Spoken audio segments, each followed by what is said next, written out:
After everything you've done for this company, you're just going to hand it over to Charlie? He hasn't even worked here a day in his life." I slammed my fist on Uncle Frank's mahogany desk, the same desk where I'd spent countless late nights, finalizing contracts and planning expansions. My uncle's face remained impassive, those steel gray eyes, so like my father's, regarding me with what almost felt like pity. "I'd love to know which corner of the globe you're watching from, and if this story speaks to you, make sure to subscribe. Tomorrow's video is one you absolutely can't miss." "Daniel, please sit down," he said quietly. "There's more to this decision than you understand. 10 years of my life, 10 years of blood, sweat, and sacrificed relationships poured into Callahan Construction. I'd turned down a full scholarship to Stanford, postponed my own dreams, all to help Uncle Frank fulfill the promise he'd made to my father on his deathbed, to build the company into something that would secure our family's legacy. And now, with one sentence, he'd made it clear that legacy wouldn't include me at the helm. "Your cousin will take over now." 6 words that shattered a decade of expectations. Summer in Phoenix was always brutal, but the summer of 2014 had a particularly vicious edge to it. Maybe it was the record-breaking heat wave that had settled over the valley like an unwelcome houseguest. Maybe it was the fact that I'd just buried my father 3 weeks earlier. Either way, when I walked into Callahan Construction for the first time, I was already sweating through my only dress shirt. The company headquarters, if you could call it that, was nothing more than a double-wide trailer parked on the edge of a construction site. The air conditioning unit rattled and wheezed, struggling against the 110-degree heat. A middle-aged woman with kind eyes and frizzy red hair looked up from her ancient desktop computer. "You must be Daniel," she said, offering a warm smile. "I'm Meredith. I've been your uncle's secretary since before there was much of a company to speak of. Frank's expecting you. Go on back." Uncle Frank's office was hardly bigger than a closet. Blueprints and permits covered every available surface. He stood when I entered, and for a moment, I saw my father's ghost in his features. The same broad shoulders, the same cleft chin, the same determined set to his jaw. But where my father had been all sharp edges and quick temper, Uncle Frank moved with a deliberate calm that seemed to slow the very air around him. "Daniel," he said, extending his hand. "Thank you for coming." We both knew I hadn't had much choice. Dad's will had been clear. His 50% ownership of Callahan Construction would pass to me only if I worked in the business for at least 5 years. Otherwise, his shares would be divided among the other partners. At 22, fresh out of college, with a business degree and dreams of Silicon Valley, the last place I wanted to be was in a trailer in Phoenix working for my father's construction company. "Let's cut to the chase, Uncle Frank," I said, not bothering to sit in the folding chair he'd offered. "I'm here because Dad made sure I'd have to be. 5 years, then I'm out. I'll help where I can, but I'm not interested in pouring concrete for the rest of my life." Frank nodded slowly, seemingly unsurprised by my attitude. "Your father was a complicated man, Daniel, but he built something valuable here, something with potential." He gestured to the window, where through the dusty blinds, I could see workers moving across the construction site. "We're more than just a bunch of guys pouring concrete." I didn't believe him then. How could I? Callahan Construction had been founded by my father and Uncle Frank 20 years earlier, and while it had provided a decent living for both families, it wasn't exactly revolutionizing the industry. They did solid, respectable work, mostly residential, foundations and small commercial projects, but nothing that warranted the almost religious reverence my father had always spoken about the company with. That first year nearly broke me. Uncle Frank put me through every department, starting with the most back-breaking work. I spent 3 months on a concrete crew, coming home each night with my muscles screaming and my skin burned from the Arizona sun. Then it was the framing. Crew, the electrical team, plumbing, HVAC. By the time winter rolled around, I had calluses on top of calluses, and I'd lost 20 pounds of college weight. You need to understand what our people do before you can lead them, Frank explained. One evening, as we shared beers in the trailer after everyone else had gone home, your dad made the same mistake with your cousin Charlie that my father made with me, keeping us away from the family business, thinking he was doing us a favor. You may hate me now, but you'll thank me later. I didn't mention that Charlie, my cousin who was 2 years younger than me and attending MIT, seemed to have successfully avoided the family obligation that had ensnared me. Frank rarely spoke of his son, and when he did, it was with a strange mixture of pride and disappointment. The second year, Frank moved me into the office. I learned estimating, bidding, contract negotiation. The work suited my temperament and education better, but the hours were punishing. Phoenix's construction industry was experiencing a boom as people flocked to the Sun Belt, and Callahan Construction was growing faster than our infrastructure could handle. I started sleeping on a cot in the back room of the trailer 3 nights a week, just to keep up with the workload. It was during this time that I first met Eliza Morgan. She walked into our office one afternoon, a leather portfolio tucked under her arm, looking completely out of place in her tailored suit and sensible heels. "I'm looking for Daniel Callahan," she announced to Meredith, who pointed to where I sat buried under a mountain of paperwork. Eliza introduced herself as an architect with Morgan Design, a small but respected firm that specialized in sustainable commercial projects. She'd heard through the grapevine that Callahan Construction was looking to expand into more commercial work, and she wanted to discuss a potential partnership for an upcoming project, a mixed-use development in downtown Phoenix that would incorporate solar power, rainwater collection, and other green building techniques. "No offense, Ms. Morgan," I said after glancing through her proposal, "but this isn't really our wheelhouse. We do foundations and basic structures, not cutting-edge sustainable buildings." "That's precisely why I'm here, Mr. Callahan," she replied, fixing me with intelligent brown eyes that seemed to see right through my dismissive attitude. "Your company has a reputation for rock-solid foundational work and fair pricing. My designs need builders who won't cut corners on the basics, even when the more exciting elements of the project take center stage." Something about her confidence and vision stirred something in me that had been dormant since I'd reluctantly joined the family business.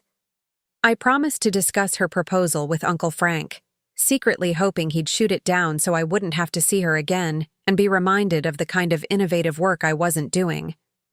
To my surprise, Frank was intrigued. "This could be exactly the direction we need to go," he said after reviewing Eliza's plans. "The residential market will eventually cool, but sustainable commercial building, that's the future." The Morgan Design project became my responsibility. For the first time since joining Callahan Construction, I found myself excited about the work. The project required learning new techniques, sourcing unfamiliar materials, and coordinating with subcontractors we'd never worked with before. Frank gave me surprising latitude, stepping in only when I asked for guidance. Working closely with Eliza challenged me in ways I hadn't expected. She pushed back on my conventional approaches, questioned my assumptions, and demanded more than I sometimes thought possible. But she also listened when I explained construction realities that conflicted with her designs, and together we found solutions that honored both the architectural vision and practical building considerations. The downtown project took 18 months to complete and came in only slightly over budget, a miracle by construction standards. The finished building won several local awards and was featured in a national architectural magazine. Standing at the ribbon-cutting ceremony, with Eliza beside me and Uncle Frank beaming proudly from the front row, I felt something shift inside me. This wasn't just my father's company anymore. I'd put my own mark on it. By my 4th year with Callahan Construction, we'd moved out of the trailer and into proper offices in a building we'd constructed ourselves. Our workforce had doubled, and we'd completed 3 more sustainable projects with Morgan Design. Eliza and I had developed a professional relationship that occasionally blurred the lines into something more personal, though neither of us had been brave enough to acknowledge it directly. Uncle Frank had started stepping back from day-to-day operations, citing his arthritis as the reason, though I suspected he was deliberately creating space for me to grow into a leadership role. I found myself working 70-hour weeks without complaint, obsessively focused on growing the company in new directions. The night before my mandatory 5-year commitment was set to expire, Frank invited me to dinner at Durant's, an old-school Phoenix steakhouse where local power brokers had been sealing deals for decades. We sat in a red leather booth, ordered expensive scotch, and regarded each other across the table. "Tomorrow marks 5 years," Frank said, swirling the amber liquid in his glass. "You've fulfilled your obligation to your father." I nodded, suddenly, unsure of what I wanted to say.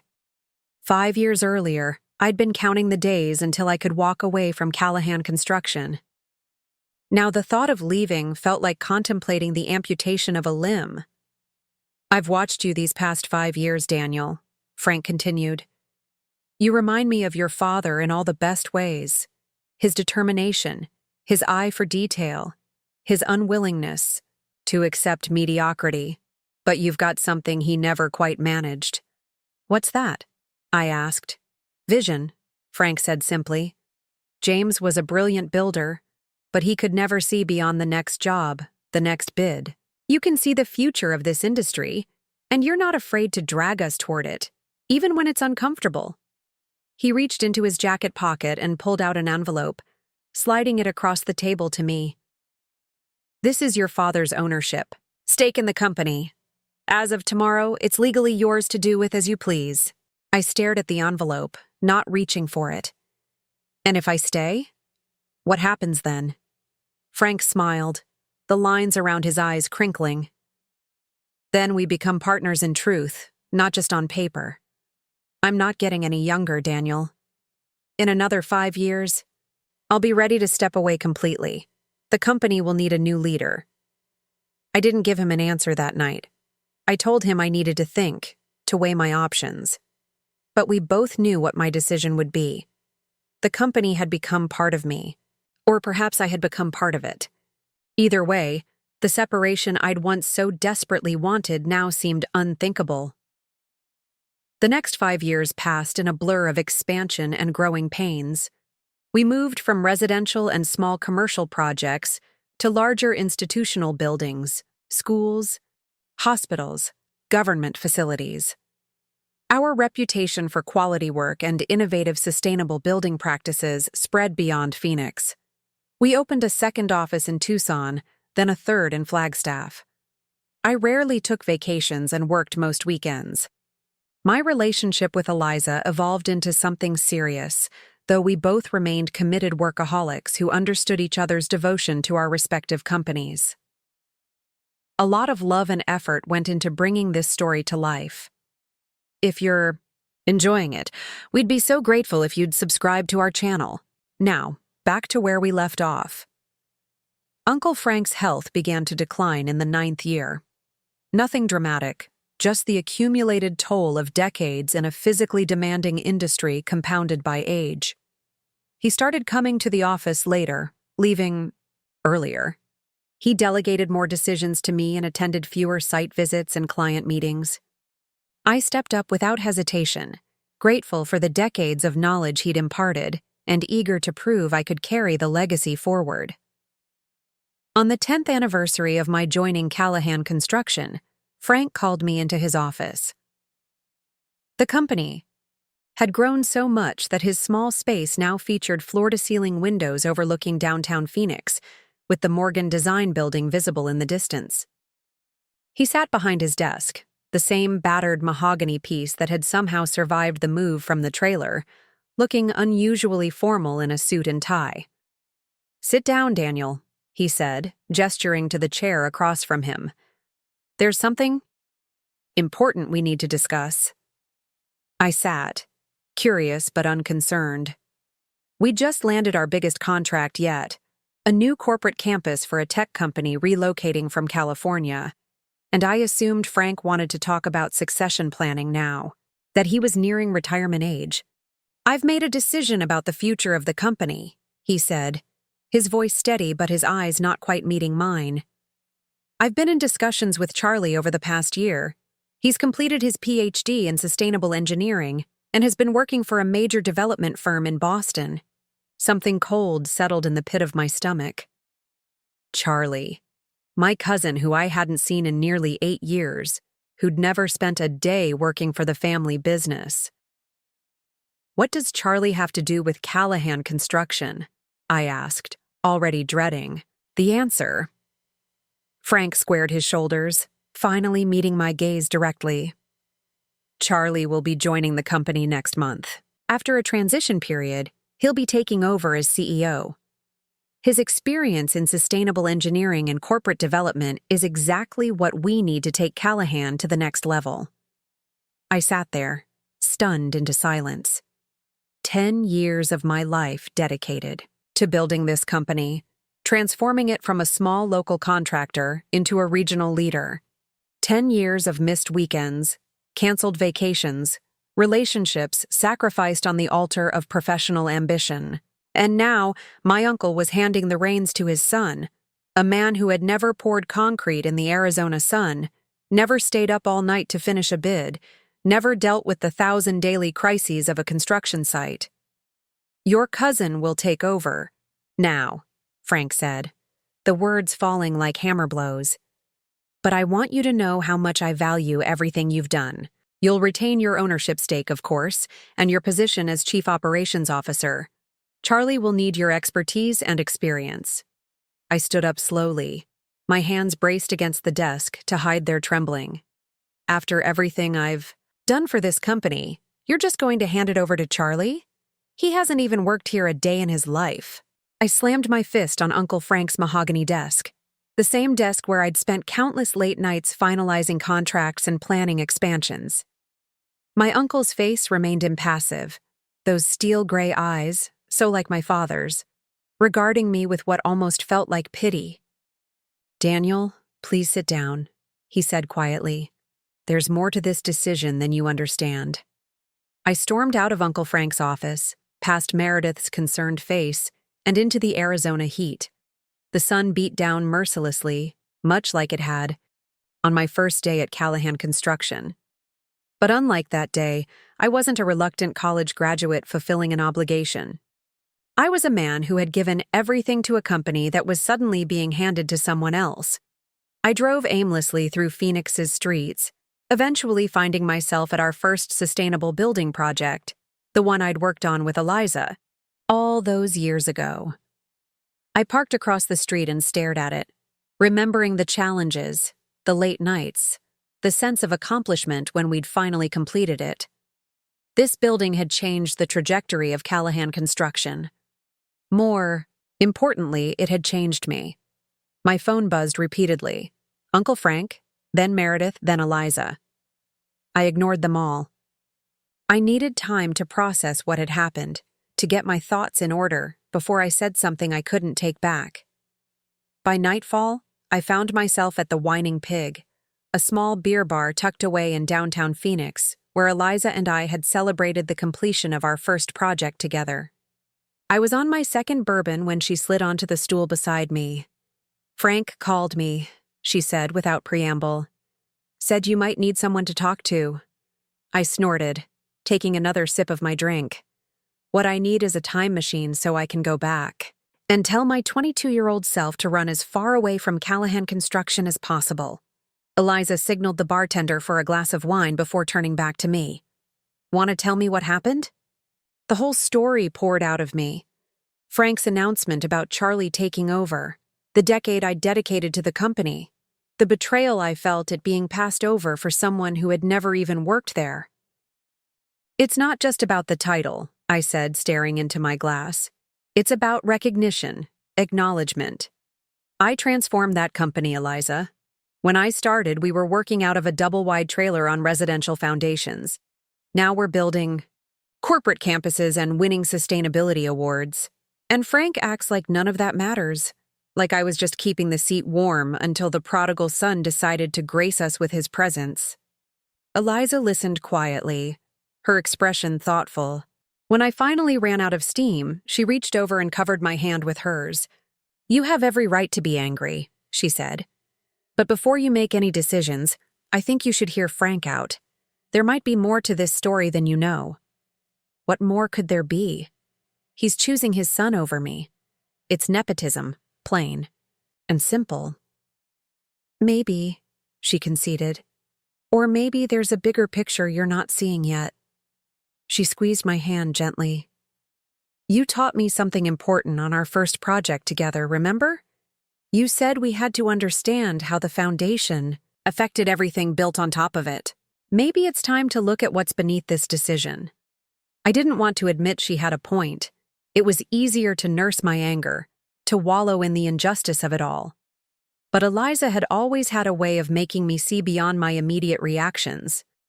"Fine," I muttered. "I'll talk to him tomorrow." She smiled. A small victory. "Good. Now finish your drink. I'm taking you home before you decide to drown your sorrows properly." The next morning, I arrived at the office earlier than usual. I needed to center myself, to prepare for whatever conversation awaited me with Uncle Frank. The building was mostly empty, just the cleaning crew finishing up their overnight work. I made my way to the executive floor, intending to organize. My thoughts in my office before Frank arrived. To my surprise, the light in his office was already on. I found him standing at the window, gazing out at the city as it began to wake up. He looked older than I remembered from just yesterday, the weight of something heavy pressing down on his shoulders. He turned when he heard me approach, and the relief in his eyes was palpable. "Daniel," he said. "I wasn't sure you'd come in today." "I almost didn't," I admitted, leaning against the doorframe, maintaining my distance both physically and emotionally. Frank gestured to the chair across from his desk. "Please, sit. I think we have a lot to talk about." I hesitated, then relented, taking the seat but sitting stiffly, unready to forgive or understand. "First, I want to apologize for how I handled yesterday," Frank began, lowering himself into his own chair with a grimace that spoke of pain beyond the usual arthritis he complained about. "You deserved better than a bombshell announcement after everything you've done for this company." "Yes, I did," I agreed, not making this easy for him. Frank nodded, accepting the rebuke. "What I couldn't explain yesterday, what I should have started with, is why this decision is necessary." He took a deep breath. "Daniel, I've been diagnosed with early-stage Parkinson's disease." The words hit me like a physical blow. "What? Since when?" 8 months ago, he said quietly. "I've been keeping it private while I figured out what it means for the future of the company. The doctors say with proper management, I could have many good years ahead, but eventually it will affect my ability to function in this role. So name me as your successor," I said, still not understanding. "We've been working toward that for years." Frank shook his head slowly. "It's not that simple. The company is changing, Daniel. The projects we're taking on now require specialized knowledge that neither you nor I possess. Sustainable building isn't just a trend, it's the future of construction." Charlie's doctoral research focused specifically on large-scale sustainable infrastructure projects, the exact kind of work we're moving toward. "I can learn," I insisted, leaning forward. "I've been learning on the job for 10 years. I worked with Eliza to make that first sustainable building happen when we had no idea what we were doing." "I know you can learn anything you set your mind to," Frank agreed. "But there's another factor at play here." He hesitated, seeming to weigh his words carefully. "Your father would never admit this to you, but Callahan Construction was in serious financial trouble when you joined. He'd made some bad investments, taken on projects with razor-thin margins to keep people employed during the recession. We were months away from bankruptcy." This was news to me. My father had always presented the company as successful, solid. Part Of the reason I pushed you so hard those first few years was because we needed your business education and fresh perspective just to survive," Frank continued. "You saved this company, Daniel, but in doing so, you also made some powerful enemies." "Enemies? What are you talking about?" Frank sighed heavily. "When you started redirecting our focus towards sustainable building, you stepped on quite a few toes.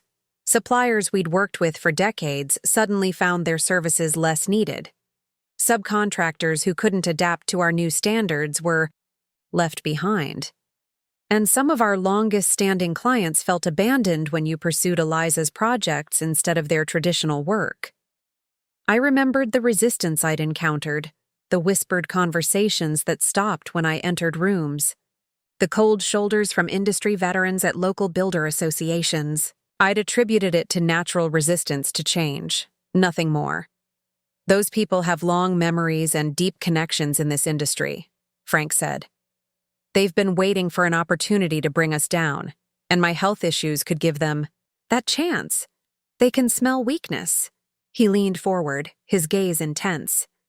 "Charlie isn't just bringing his engineering expertise to the table. He's bringing his connections from the East Coast, his reputation in sustainable development circles, and, most importantly, a fresh start with the local industry. He doesn't carry the baggage of the decisions we made to save this company." I sat back, trying to absorb everything Frank was telling me. "So I'm being pushed aside because I made too many enemies doing what was necessary to save the company?" "Not pushed aside," Frank corrected firmly. "Repositioned. Your operational knowledge, your relationships with our current clients, your understanding of our workforce. Those are irreplaceable. Charlie will need all of that to succeed, but he needs to be the public face of Callahan Construction moving forward if we want to secure our position in this changing market." The logic made a certain cold sense, but it did little to soothe the sting of being passed over. "You should have told me all this yesterday." "You're right," Frank agreed. "I handled it badly. Part of me was afraid you'd walk away if you knew about my health, afraid you'd try to fight the decision and damage your relationship with Charlie before it even began.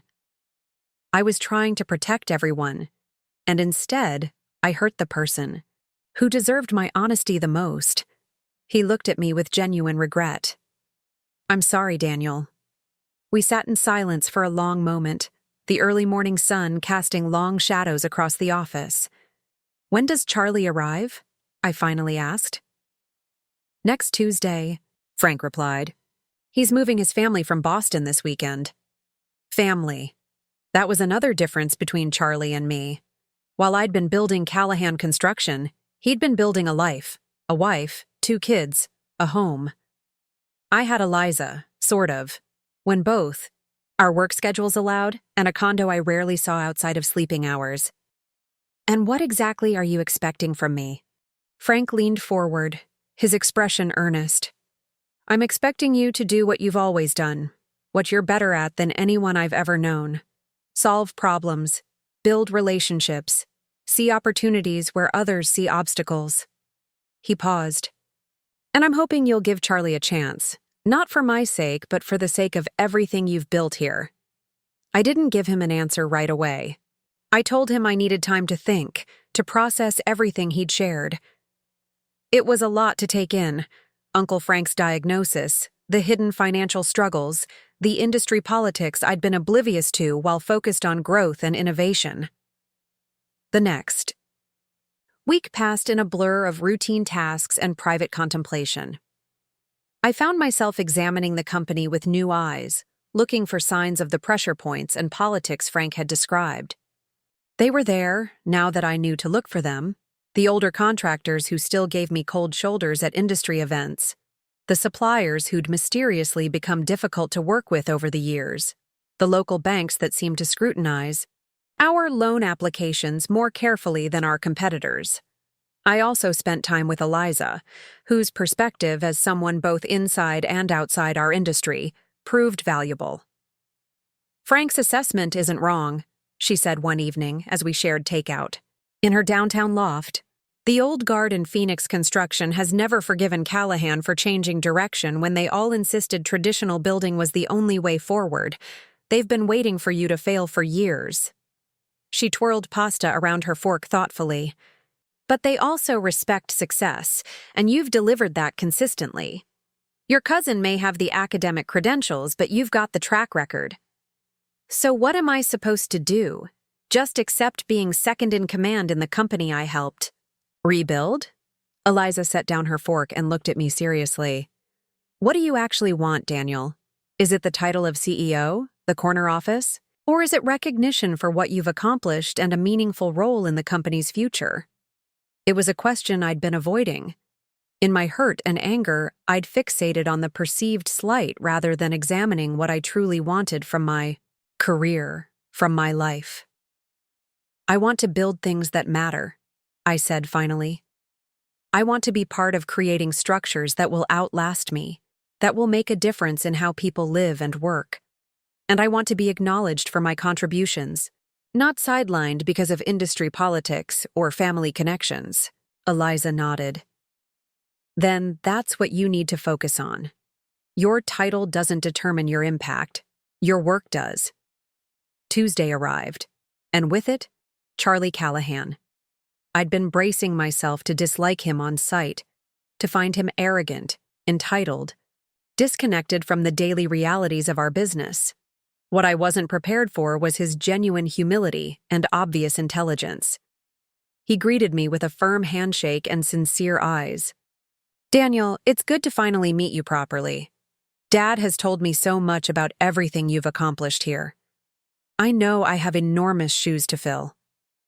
Charlie was taller than I remembered from our infrequent family gatherings during our youth, with the same steel-gray eyes as Uncle Frank, but a more open expression.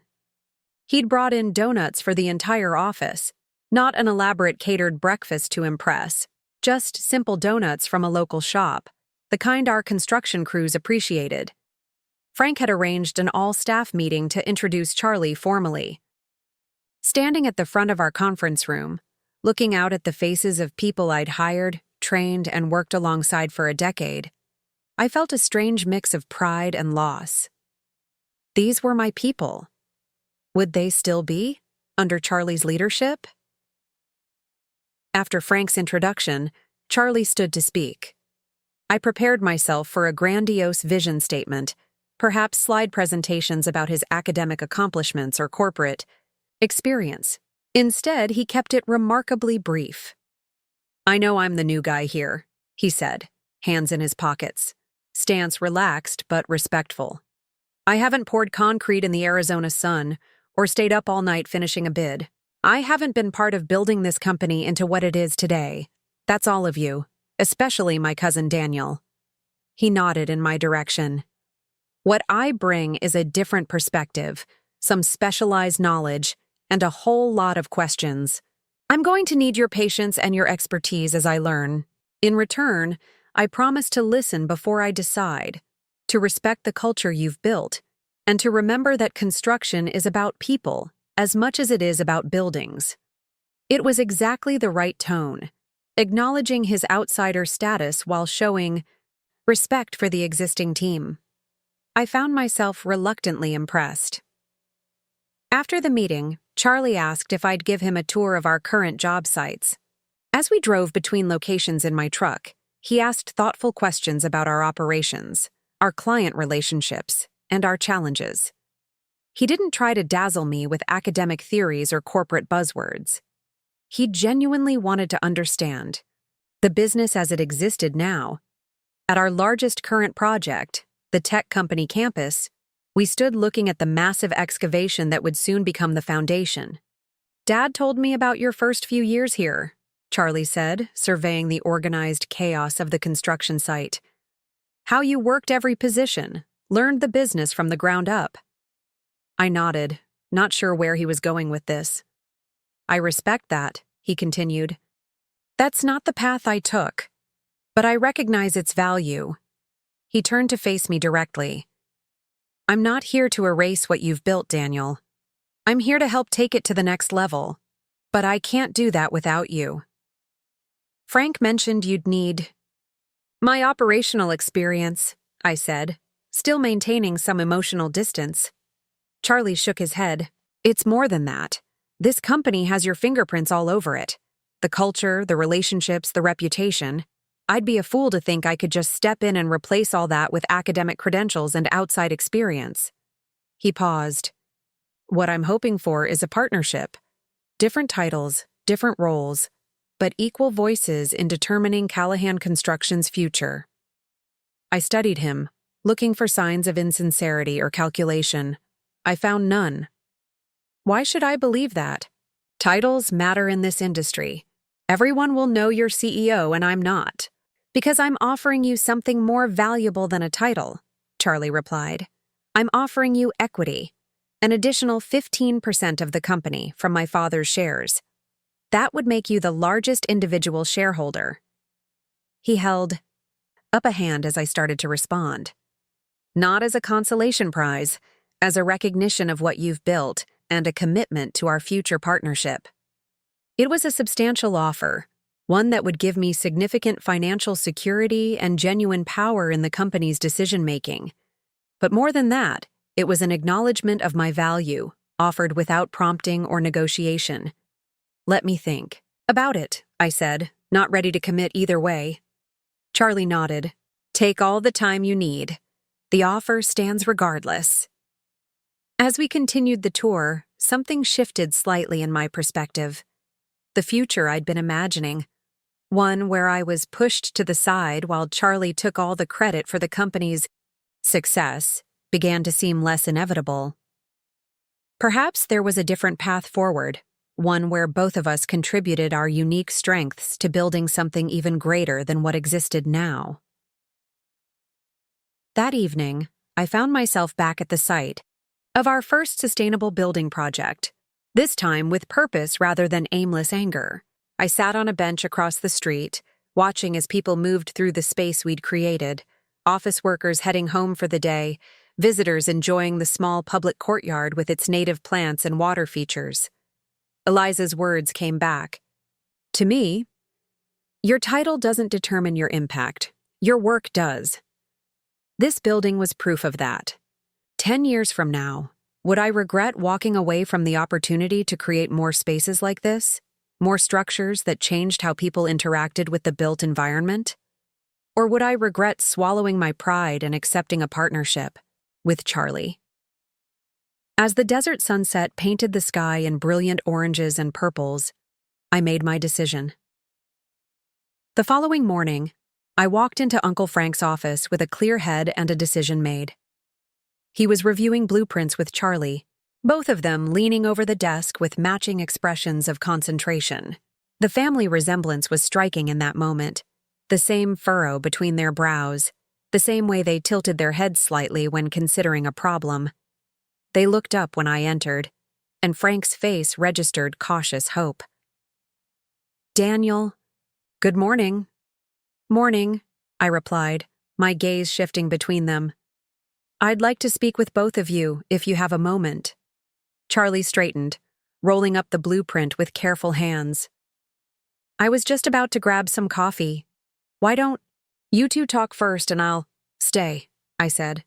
This concerns all of us. Frank gestured to the chairs, and we arranged ourselves in a triangle of tension and possibility. I took a deep breath, organizing my thoughts before I spoke. I've been with Callahan Construction for 10 years now, I began.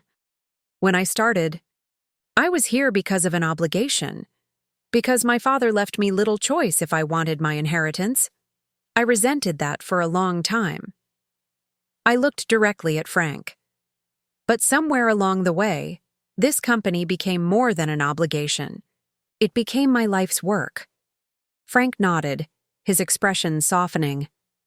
The past few days have been difficult, I continued. Finding out about your health issues, about the company's troubled history, about the industry politics I'd been oblivious to, it's been a lot to process. I turned to Charlie. And being told that someone else would be taking the position I thought I was working toward, that was a blow to my pride, I won't lie. Understandable, Charlie said quietly. But after thinking it through, talking with Eliza, and considering what matters most to me, I've made a decision. I leaned forward, hands clasped between my knees. I want to stay with Callahan Construction. I want to continue building what we've started, but I need some things to make this work. Frank's relief was palpable. Name them. First, complete transparency going forward. No more family secrets affecting company decisions without everyone being informed. Agreed, Frank said immediately, and Charlie nodded his assent. Second, I want a clearly defined role that utilizes my strengths and experience.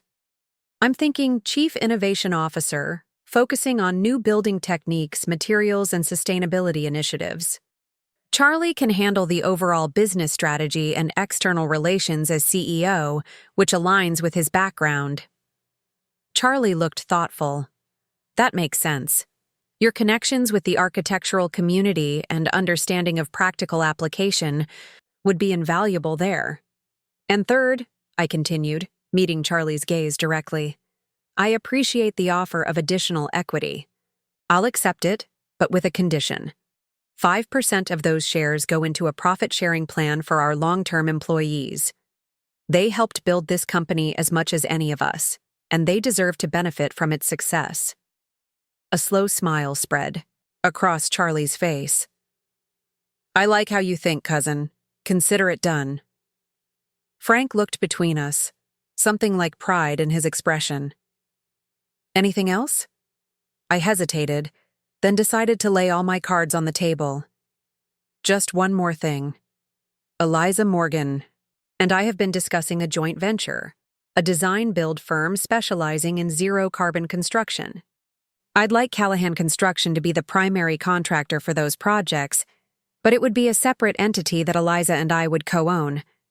This was something we'd discussed theoretically over the years, but had never pursued seriously. Recent events had made me reconsider the importance of having something that was truly mine, not inherited or dependent on family dynamics.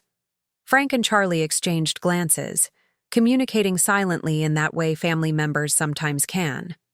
Frank nodded slightly, and Charlie turned back to me. That's an ambitious plan, Charlie said.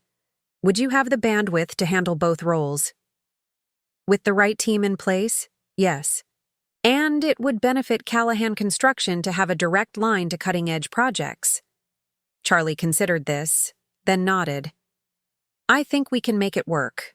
We'll need to hash out the details. Conflict of interest policies, resource allocation, that sort of thing. But in principle, I don't see why it couldn't benefit everyone involved. Just like that, the tension that had been building for days dissolved. We weren't just finding a compromise. We were forging a new path forward that acknowledged everyone's strengths and ambitions. For the first time since Frank's announcement, I felt genuine optimism about the future.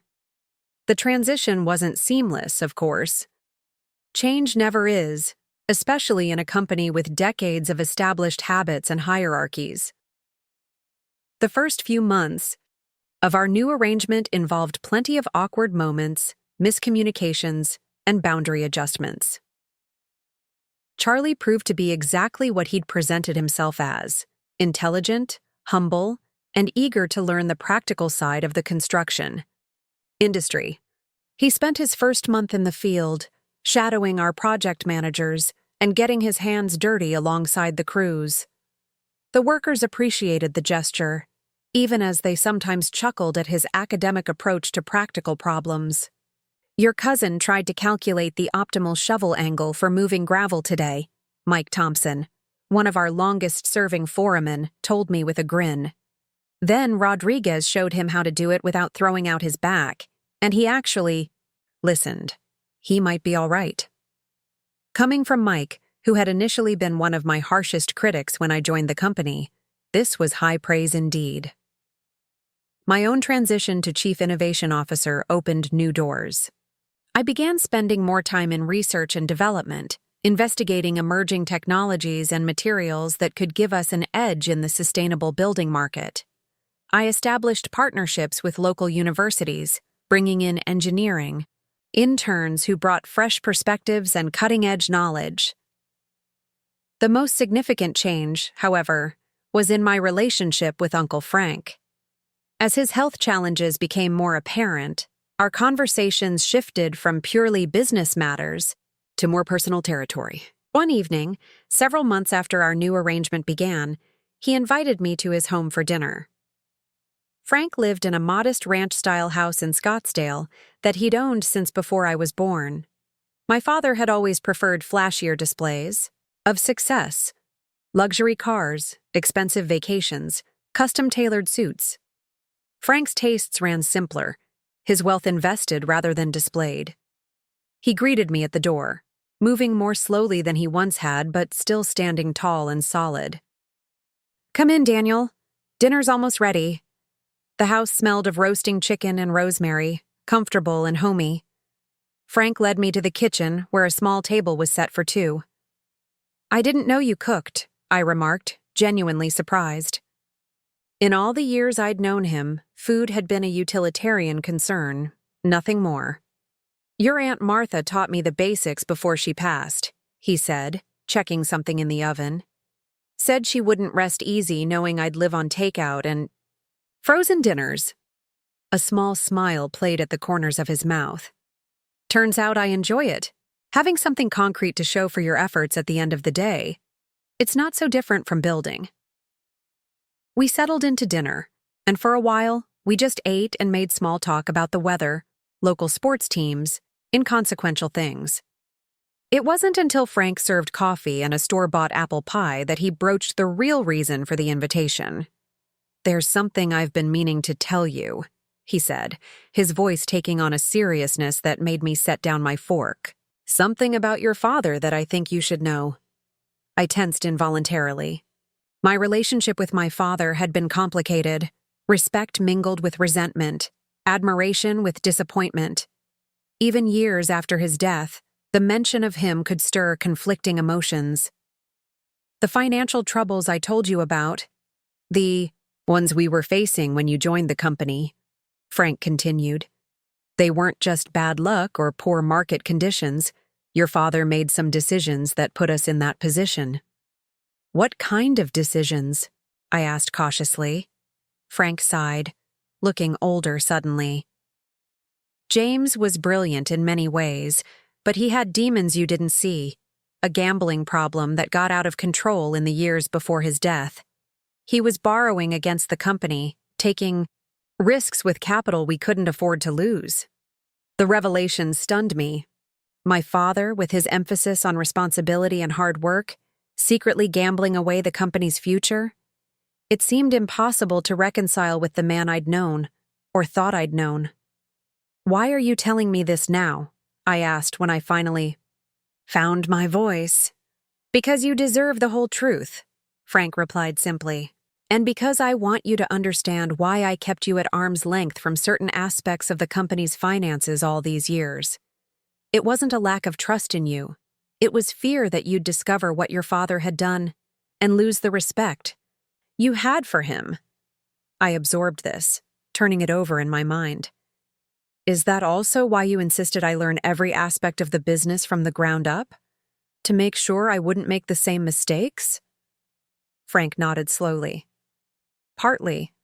But it was also because I saw something in you that James never had, a genuine love for the work itself, not just the success it could bring." He reached across the table, placing his hand on mine. "You're not your father, Daniel. You never were, and that's the highest compliment I can give you." We talked late into the night, Frank filling in gaps in my understanding of our family history that I'd never known existed.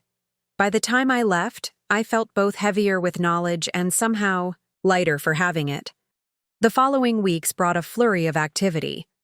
Charlie's leadership style began taking shape, more collaborative than my uncle's had been, more data-driven than mine, but equally effective in its own way. He had a talent for external relationships, for explaining our technical innovations to clients in terms that made them willing to invest in sustainable approaches that might cost more initially, but saved money long-term. my joint venture with Eliza progressed from concept to reality. We filed the paperwork to establish Morgan Callahan Design Build, leased a small office space downtown, and began assembling our team. To our surprise, the venture generated immediate interest from clients who had been following our individual careers. People are looking for turnkey sustainability solutions, Eliza explained as we interviewed potential project managers. They don't want to juggle an architect, an engineer, and a contractor separately.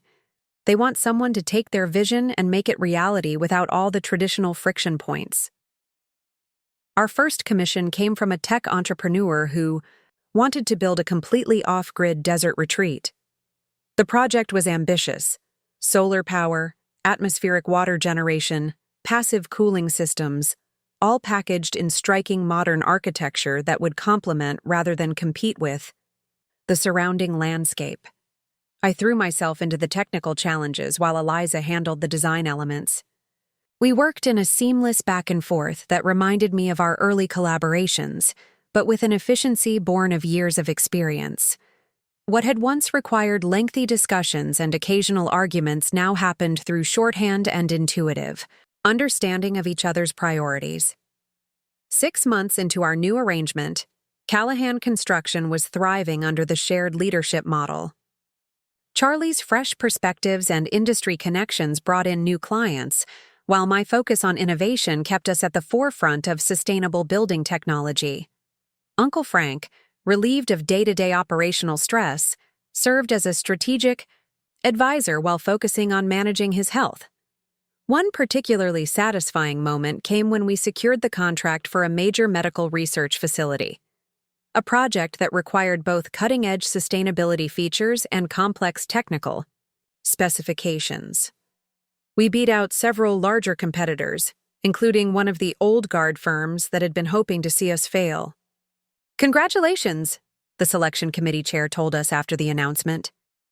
"Your proposal demonstrated exactly the combination of innovation and practical experience we were looking for. The integration of healing gardens and natural light, without compromising the technical requirements, was particularly impressive.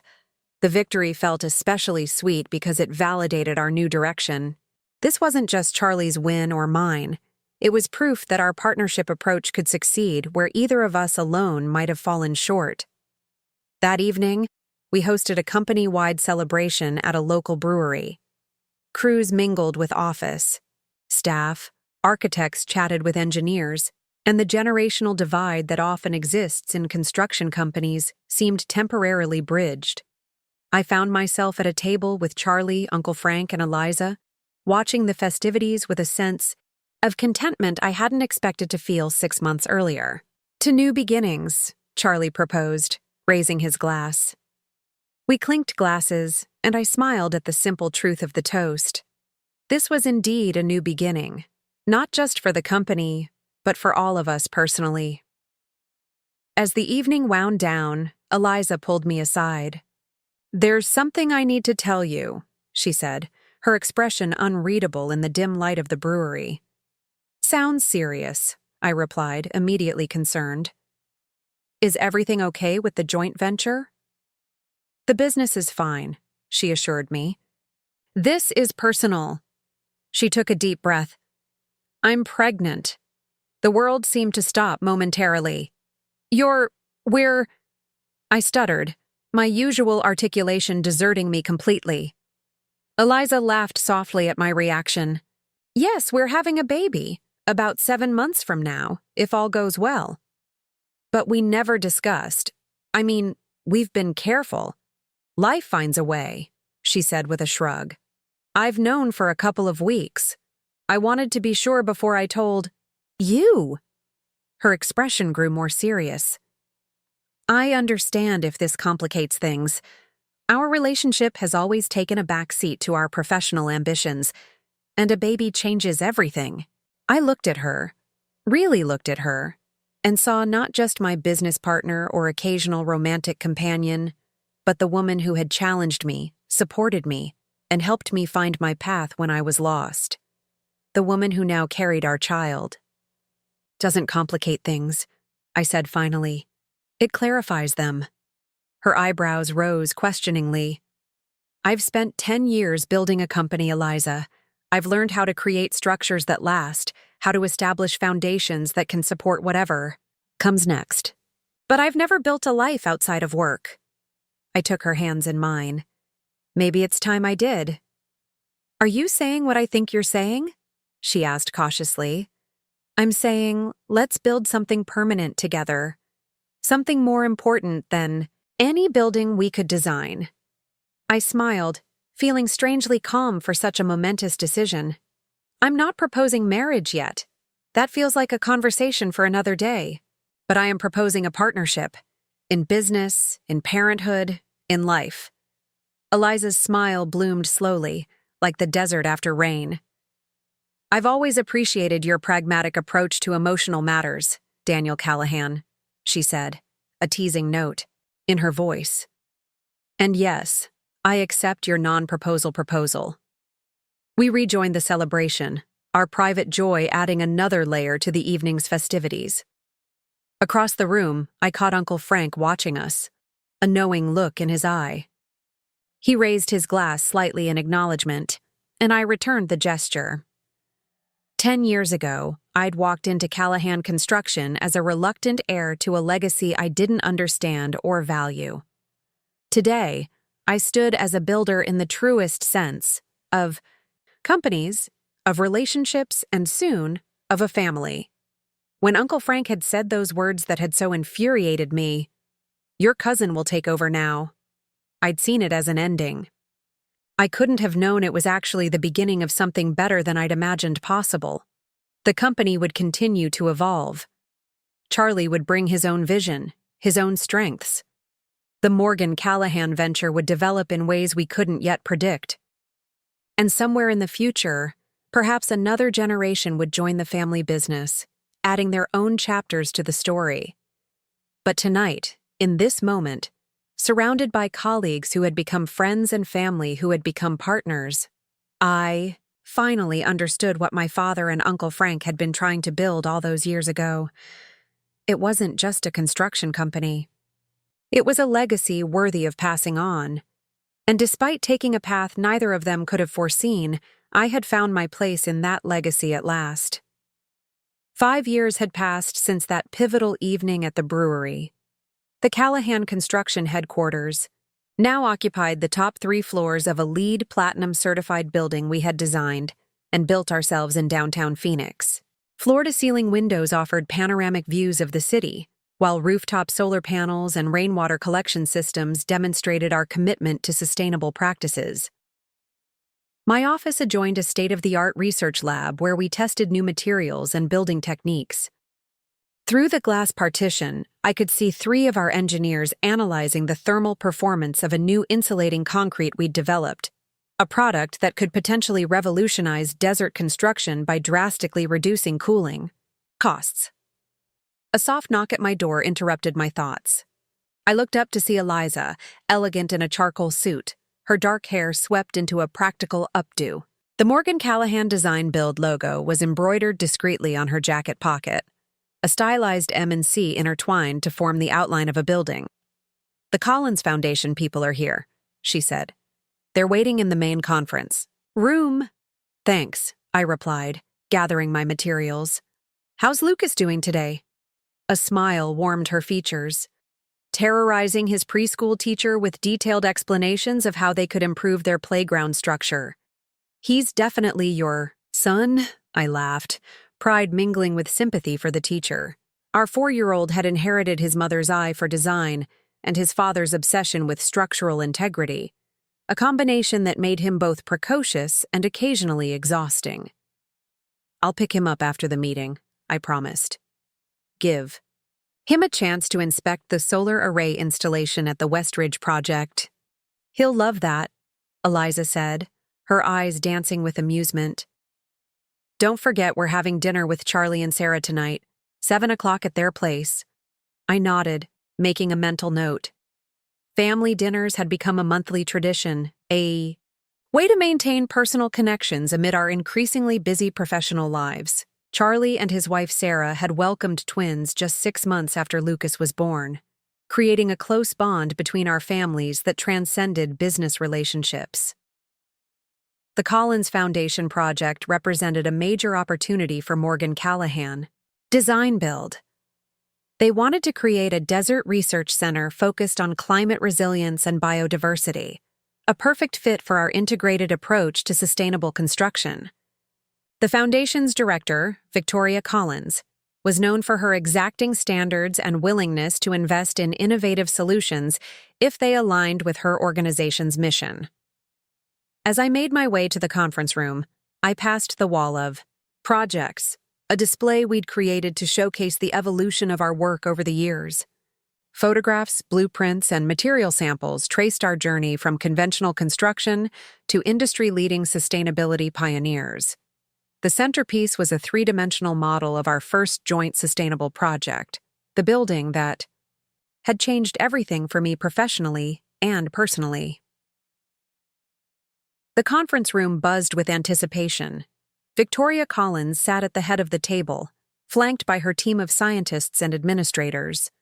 Eliza had assembled our best designers and engineers, each prepared to address specific aspects of the proposed facility. Mr. Callahan? Victoria greeted me with a firm handshake. I've been looking forward to meeting you. Your reputation precedes. You! Please, call me Daniel, I replied. And the reputation you've heard about is the result of this entire team's work, not just mine. Victoria nodded approvingly. That's precisely the attitude we're looking for in a partner. This project isn't just a building. It's a statement about our commitment to finding solutions to the climate crisis. She gestured to the digital displays around the room. Show me how Morgan Callahan plans to help us make that statement. For the next 2 hours, we presented our vision for the Collins Desert Research Center. Eliza outlined the architectural concept, a series of interconnected pods arranged in a spiral pattern, each housing different research disciplines but designed to encourage collaboration. The structure would be partially subterranean, utilizing the Earth's natural insulating properties to reduce energy demands. I detailed the cutting-edge systems we proposed, atmospheric water harvesting technology that could extract moisture from desert air, biocomposite building materials that sequestered carbon, and an energy management system that would allow the facility to operate completely off-grid while still supporting advanced research equipment. Our team fielded tough questions from Victoria's scientists, engaging in the kind of substantive technical discussions that had become the hallmark of our approach. We didn't sell flash or empty promises. We offered solid engineering backed by data and practical experience. When the presentation concluded, Victoria took a moment to confer with her team before addressing us again. Impressive, she said simply. You've clearly done your homework on our needs and priorities. She paused, her expression becoming more serious. But I have one remaining concern. The room tensed slightly. In our business, last-minute concerns often signaled competitive undercutting or budget reconsiderations. I've heard rumors about health issues affecting Callahan Construction's senior leadership, Victoria continued. Given the 5-year timeline of this project, I need assurances about continuity.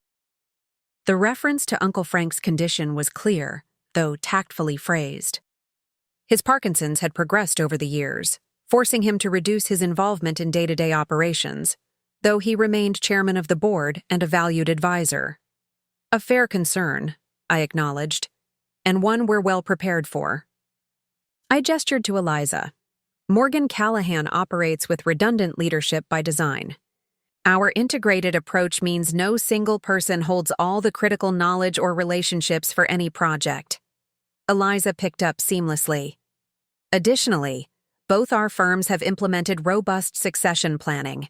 We can provide documentation of our leadership development programs and contingency protocols if that would be helpful. Victoria seemed satisfied. Please do. Assuming those materials meet our standards, I believe we have the makings of a partnership. She stood, signaling the end of the meeting. My team will have some technical follow-up questions, but you should expect a formal decision within 2 weeks. After the Collins team departed, our staff dispersed to their various responsibilities, leaving Eliza and me alone in the conference room. "I think we got it," she said, allowing herself a small smile of satisfaction. "Seems likely," I agreed, though Victoria doesn't strike me as someone who makes impulsive decisions. No, but she recognizes quality when she sees it. Eliza gathered her materials, checking her watch. "You should get going if you're going to pick up Lucas on time." The drive to Lucas's preschool took me through neighborhoods we'd helped transform. The Mesquite district had once been a struggling area of aging single-family homes and vacant lots. Now it showcased a mix of affordable housing and community spaces, all built to stringent sustainability standards. Solar panels gleamed on rooftops, shade structures protected pedestrian walkways, and native vegetation thrived in common areas designed to capture and utilize rainwater. Lucas bounded out of his classroom with the boundless energy of a 4-year-old, his backpack nearly as big as he was. "Dad, you came!" he exclaimed, as though my arrival was an unexpected miracle rather than our regular routine 3 days a week. "Of course I did, buddy," I replied, kneeling to receive his enthusiastic hug. "How was school today?" "Good, Ms. Peterson." "Let me draw my ideas for the new playhouse," he said, already digging through his backpack to find the drawings. "But I told her the roof needs more support beams if big kids are going to be in it too." I examined his crayon drawings with appropriate seriousness, noting with amusement and pride that he'd included a crude but recognizable cross-bracing system. "These are excellent ideas, Lucas. Very thoughtful engineering." "Can we still go see the solar panels?" he asked, bouncing on his toes with anticipation. "Absolutely," I promised. "And maybe we can stop for ice cream afterward if you're on your best behavior at the construction site." His solemn nod of agreement made me smile. Lucas had been visiting job sites since he was a baby, first strapped to my chest in a carrier, later holding tightly to my hand. He understood the rules: stay close, wear your hard hat, don't touch anything without permission. The construction crews adored him, the tiny foreman who asked endless questions and noticed every detail. The Westridge project was a mixed-use development on the western edge of Phoenix. Affordable housing units above ground-floor commercial spaces, all designed to achieve net-zero energy consumption. The solar array installation was in its final phase, with technicians calibrating the tracking system that would allow the panels to follow the sun's path throughout the day. Project manager Tanya Williams greeted us at the site entrance, handing Lucas his specially made miniature hard hat with Junior Engineer printed on the front. "Perfect timing," she said. "We're just starting the final connections. Lucas, want to see how we wire everything together?" His enthusiastic yes made both adults laugh. Tanya led us to the roof access, explaining each step of the process in terms a child could understand without talking down to him.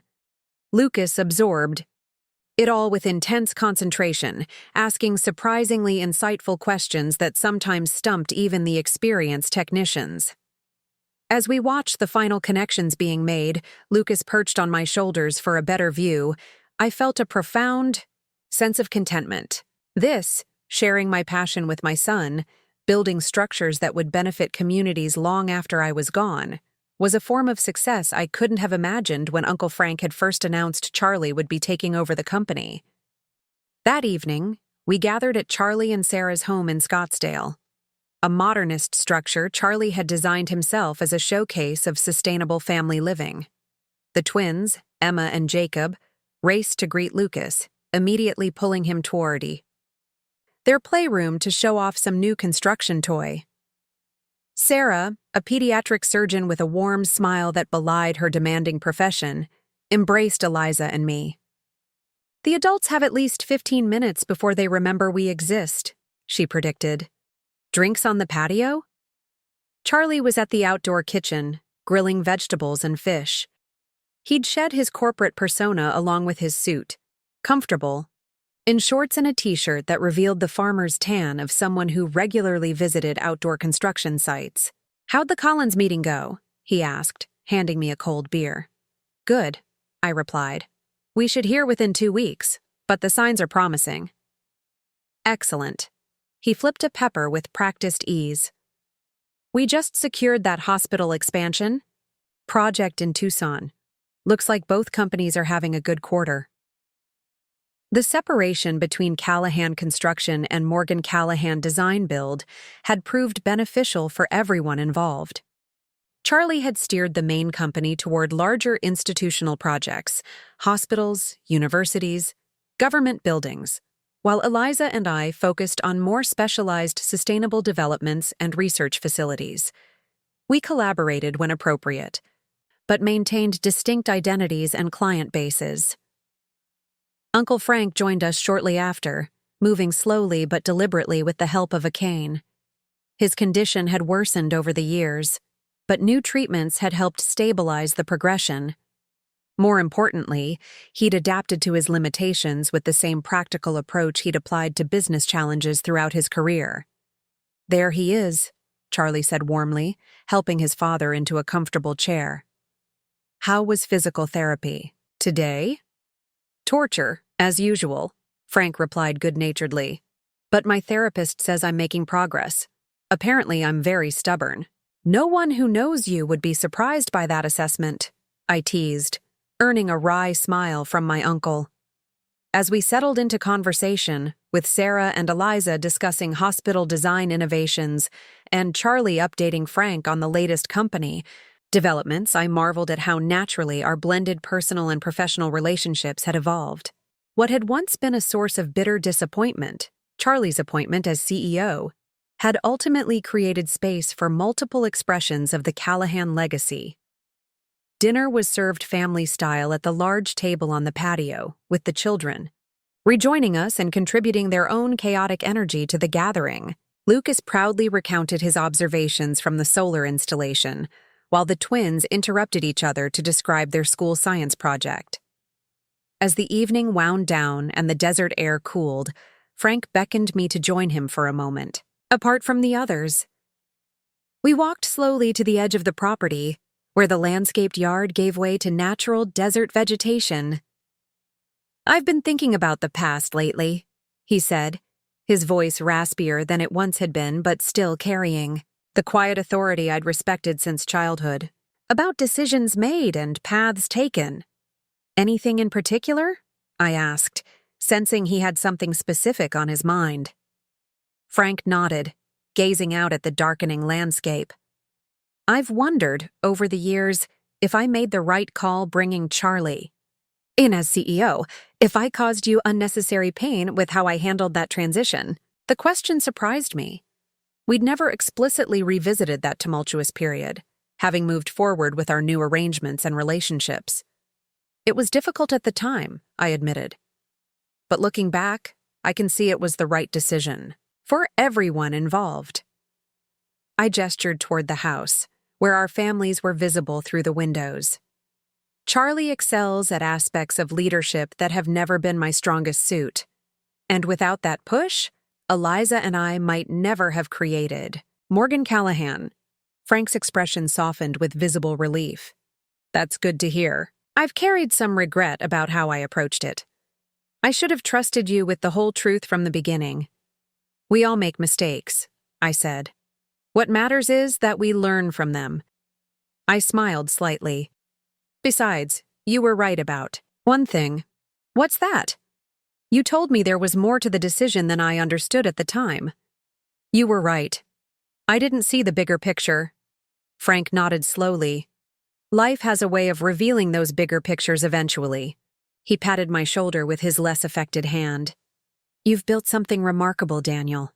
Not just buildings, though those are impressive, but relationships, connections, a legacy beyond concrete and steel. His words touched me more deeply than I'd expected. We all did, I replied. You, me, Charlie, Eliza. We each contributed our piece to something larger than ourselves. We rejoined the others for dessert, Sarah's famous key lime pie, and conversation flowed easily between business updates, parenting challenges, and plans for the upcoming holidays. As the evening concluded and we prepared to leave, with Lucas drowsy in my arms, Charlie pulled me aside for a brief word. I almost forgot to mention, remember Wilson Development? The firm that tried to publicly discredit us during the hospital bid? I nodded. Wilson had been one of the old guard companies particularly resentful of Callahan Construction's shift toward sustainability. They'd attempted to spread rumors about our financial stability and technical capabilities. They reached out this morning, Charlie continued. They're interested in a potential merger. I raised my eyebrows in surprise. Wilson wants to merge with us? That's unexpected. Charlie smiled wryly. Times change. The market's shifting faster than they anticipated, and they're losing ground to more forward-thinking competitors. They need our expertise if they want to survive. What are you thinking? I asked, curious about his perspective. I'm thinking we consider it, on our terms. His expression grew more serious. Their regional presence would accelerate our expansion plans, but they'd need to adopt our values and practices, not the other way around. Sounds like you've already given it some thought. Charlie shrugged. Just preliminary ideas. I'd want your input before making any decisions, of course. And Uncle Frank's. He glanced toward his father, who was helping Sarah clear the table despite her protests. His experience with industry consolidation would be valuable. The exchange highlighted how far we'd come from those tense early days. Charlie's leadership style had evolved to emphasize collaboration and consensus building, while still maintaining clear direction. He consulted me not out of obligation, but genuine respect for my perspective, a dynamic that benefited both our companies. On the drive home, with Lucas asleep in his car seat and Eliza scrolling through emails beside me, I reflected on Uncle Frank's words about legacy. When I'd first joined Callahan Construction, I'd seen legacy narrowly, as a title passed from one generation to the next, a name on the company letterhead. Now I understood what Frank and my father had been trying to create all along. Not just a business that could support their families, but a positive force in the community that would outlast any individual. The buildings we constructed would stand for decades, providing homes, workplaces, educational facilities, healthcare centers. The sustainable practices we pioneered would influence how others built, reducing environmental impact far beyond our direct projects. And perhaps most importantly, we were passing along values to the next generation. Lucas and the twins were growing up understanding that work could be meaningful, that business success and social responsibility weren't mutually exclusive. That family extended beyond blood relations to include all the people who contributed to building something worthwhile. 2 weeks later, the Collins Foundation officially selected Morgan Callahan Design Build for their Desert Research Center. The contract was the largest in our company's history, a validation of our integrated approach and technical innovations. The project would take 5 years to complete and would serve as a global showcase for desert-adapted sustainable architecture. The day we signed the contract, Eliza and I took Lucas to the site, an expansive property outside Phoenix where desert terrain stretched to the horizon. The land appeared harsh and unforgiving to casual observers, but we had learned to see its potential, to work with its natural properties rather than against them. "What are we going to build here, Dad?" Lucas asked, squinting in the bright sunlight. "A place where scientists can study the desert," I explained, kneeling beside him. "They'll learn how plants and animals survive in tough conditions, and how people can live here without wasting water or energy." "Like our house?" he asked, referring to the sustainable home Eliza and I had built 2 years earlier. Similar, but much bigger, with special laboratories and equipment. Lucas nodded seriously, then pointed to a distant rock formation. "We should put the building there. It would look cool, and the rocks would keep it shady." Eliza laughed softly. "He has good instincts," she murmured. "That's actually where we're planning the main research pod." I stood, lifting Lucas onto my shoulders so he could see farther across the landscape. "What do you think, buddy? Should we build something amazing here?" "Yeah!" he exclaimed, his enthusiasm infectious. "Can I help?" "Of course." I promised. You can help us every step of the way. As we walked back to the car, with Lucas chattering excitedly about his ideas for the building, I caught Eliza's eye. Her smile reflected my own thoughts, pride in what we'd accomplished, excitement for what lay ahead, and gratitude for the unexpected turns that had led us here. 10 years earlier, Uncle Frank's announcement had seemed like the end of my ambitions. "Your cousin will take over now," had sounded like rejection, displacement, failure. I couldn't have imagined then that those words would eventually lead to greater fulfillment, both professionally and personally, than I'd ever dreamed possible. Tiu, road hadn't been smooth. There had been challenges, setbacks, difficult conversations, and hard-won compromises. But through it all, something remarkable had emerged. Not one legacy, but many interwoven legacies, each strengthening the others. As the Arizona sun dipped, toward the horizon, painting the desert in gold and amber, I looked at my son perched on my shoulders and my wife walking beside me. Together, we would build something that would outlast us all, not just structures of concrete, steel, and glass, but a vision of how humanity could live in harmony with even the most challenging environments. Uncle Frank had been right after all. There had been more to his decision than I understood at the time. Much more. 5 years after Uncle Frank's passing, the Callahan legacy had expanded in ways none of us could have predicted. The Collins Desert Research Center had become an international beacon for sustainable architecture, hosting scientists from 6 continents and generating breakthrough research on climate adaptation. Its success had catapulted Morgan Callahan Design Build into the global spotlight, with requests for consultations pouring in from arid regions around the world. Callahan Construction, under Charlie's steady leadership, had grown into the premier sustainable infrastructure firm in the Southwest. The merger with Wilson Development had proven more successful than anticipated, opening doors to government contracts that had previously seemed beyond reach. The employee ownership program Frank had established now encompassed 30% of the company, creating a culture of engagement and innovation that competitors struggled to match. On this particular morning, I stood in my office at the new Morgan Callahan headquarters, a striking building of our own design that demonstrated every sustainable principle we advocated. Through the electrochromic glass that automatically adjusted, its tint based on sunlight intensity, I could see downtown Phoenix spreading out below, dotted with buildings we had constructed or renovated over the years. Eliza entered, elegant as always in her architect's uniform of black and structural simplicity. "The Saudi delegation has arrived," she announced. "They're in the main conference room. Lucas is already there, showing them the models." I smiled, picturing our son, now 12 and precariously confident, explaining our design concepts to international officials twice his age. Lucas had grown into his passion for architecture and engineering, with a focus that sometimes startled us. While other kids his age spent weekends playing video games or sports, Lucas divided his time between building increasingly complex models and studying architectural history with the intensity of a college student. "Has he mentioned his concept yet?" I asked, gathering my materials for the meeting.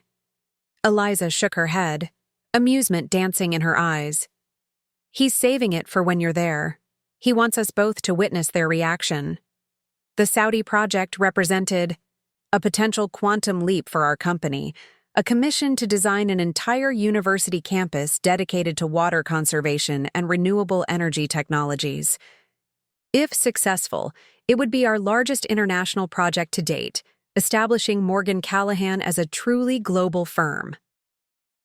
As we walked to the conference room, we passed the memorial wall, a tasteful display featuring photographs and mementos from key moments in our company's histories. Uncle Frank's image held a central position, alongside architectural renderings of our most significant projects and quotes from company pioneers. We'd created the display shortly after moving into the new headquarters, wanting to honor the past, while looking toward the future. One photograph always caught my eye, A simple snapshot of Frank, Charlie, and me standing together at the groundbreaking for our first sustainable project, all of us squinting in the Arizona sun, shovels in hand. It captured a pivotal moment when our company had begun its transformation from traditional construction to innovative, sustainable building. More personally, it marked the beginning of my own transformation from reluctant heir to passionate advocate. The conference room hummed with activity as we entered. Lucas stood confidently beside a large architectural model, pointing out features to the Saudi officials who listened with surprising attentiveness given his age. Charlie and Meredith Peterson, now in her 5th year as chairperson of Callahan Construction, sat at the table reviewing technical specifications with other members of the delegation. "Ah, here are Daniel and Eliza Callahan," Meredith said, rising to make formal introductions. "The creative forces behind Morgan Callahan? Design Build." Dr. Faisal Al-Rashid, the lead representative from the Saudi Education Ministry, stepped forward to shake our hands. "Your son has been giving us a most impressive overview of your previous projects," he said, gesturing toward Lucas. "I believe he inherited both his parents' talents." Lucas beamed at the praise, but maintained his professional demeanor, something he'd been practicing diligently since being allowed to participate in client meetings. "I was just explaining our integrated water management approach," he said, "but I think we should show them the university design now." The presentation unfolded, with the smooth choreography that had become our company's hallmark. Eliza outlined the overall architectural vision, a campus designed to mimic traditional Middle Eastern courtyard structures, while incorporating cutting-edge sustainability features. I detailed the technical systems that would make the buildings not merely energy efficient but regenerative, producing more resources than they consumed. Throughout, Lucas chimed in with observations that sometimes surprised even us with their insight. His understanding of how people actually used buildings, how students might gather in certain spaces, how researchers might need specific kinds of lighting or acoustics, revealed an intuitive grasp of human factors that couldn't be taught from textbooks. When we unveiled the central feature, an atmospheric water harvesting system integrated with the campus mosque's iconic minaret, Dr. Al-Rashid leaned forward in visible interest. "This is remarkably similar to ancient Persian water catching towers," he observed, "yet completely modernized." "That was Lucas's inspiration, actually," Eliza acknowledged, nodding toward our son. "He discovered the historical precedent during his research and suggested we adapt it." Lucas stepped forward, suddenly looking both younger and older than his 12 years. "Traditional desert cultures developed amazing ways to work with their environment," he explained, his passion overcoming any nervousness. "We're not inventing new approaches so much as rediscovering wisdom that already existed and enhancing it with modern technology." Dr. Al-Rashid studied him thoughtfully. "A wise perspective for someone so young," he remarked. "Honoring the past while building the future. This is the essence of true innovation." The meeting continued for another hour, with detailed discussions of timelines, budgets, and implementation challenges. Throughout, I found myself reflecting on how far we'd all come from that moment in Uncle Frank's office, when he'd announced Charlie would take over as CEO, a moment that had seemed like the end of my ambitions, but had actually been the beginning of something far more meaningful. As the Saudi delegation prepared to leave, Dr. Al-Rashid pulled me aside. "I must confess, Mr. Callahan, we met with 3 other firms before yours, all with impressive portfolios." His expression became more serious, but what we witnessed today was different. Not just technical expertise or design skill, but a family legacy of innovation. "This matters greatly to us, as our university will be part of our own legacy for generations to come." His words resonated deeply. "Building legacies is something we understand well," I replied. "It's been the foundation of our approach from the beginning." After the delegation departed, with promises of a formal decision within weeks, we gathered in the conference room for a debrief. Charlie had brought his twins, now 10, who immediately engaged Lucas in animated conversation about the model he'd created. "I'd say that went well," Charlie remarked, loosening his tie as he settled into a chair beside me. Lucas was particularly impressive. Where did he learn so much about Middle Eastern architectural history? "Frank's videos, believe it or not," I replied. "He's been working his way through the entire archive Uncle Frank recorded before he died. The historical segments especially fascinate him." Frank's decision to record his knowledge and memories had proven more valuable than any of us could have anticipated. Beyond the expected business insights and family stories, he'd included segments on architectural history, construction techniques from different eras, and observations about how buildings reflected the cultures that created them. These recordings had become a treasured resource, not just for family, but for the company's training programs. "Dad," Lucas called from across the room, where he stood with the twins examining the Saudi campus model. "Can we show them the secret feature?" I exchanged glances with Eliza, who nodded her approval. "Go ahead," I called back. With theatrical flourish, Lucas pressed a hidden button on the base of the model. The central courtyard area illuminated. From within, and miniature water features began functioning, actual flowing water moving through the tiny canals and collection systems we'd designed. The twins gasped in delight, and even Charlie looked impressed. "That's extraordinary craftsmanship," Meredith commented, moving closer to examine the working model. "Did you build this yourself, Lucas?" "Dad helped with the water pumps," Lucas admitted. "But I designed the flow patterns based on the actual engineering plans. It works just like the real system would." Watching him explain the technical details to his captivated audience, I felt a complex surge of emotions, pride in his accomplishments, gratitude for the path that had led us here, and a bittersweet wish that Uncle Frank could have witnessed this moment. Later that evening, as Eliza and I prepared dinner while Lucas completed his homework, my phone rang with Charlie's distinctive tone. "The Saudis just confirmed," he said without preamble, excitement evident in his voice. "We got the university contract."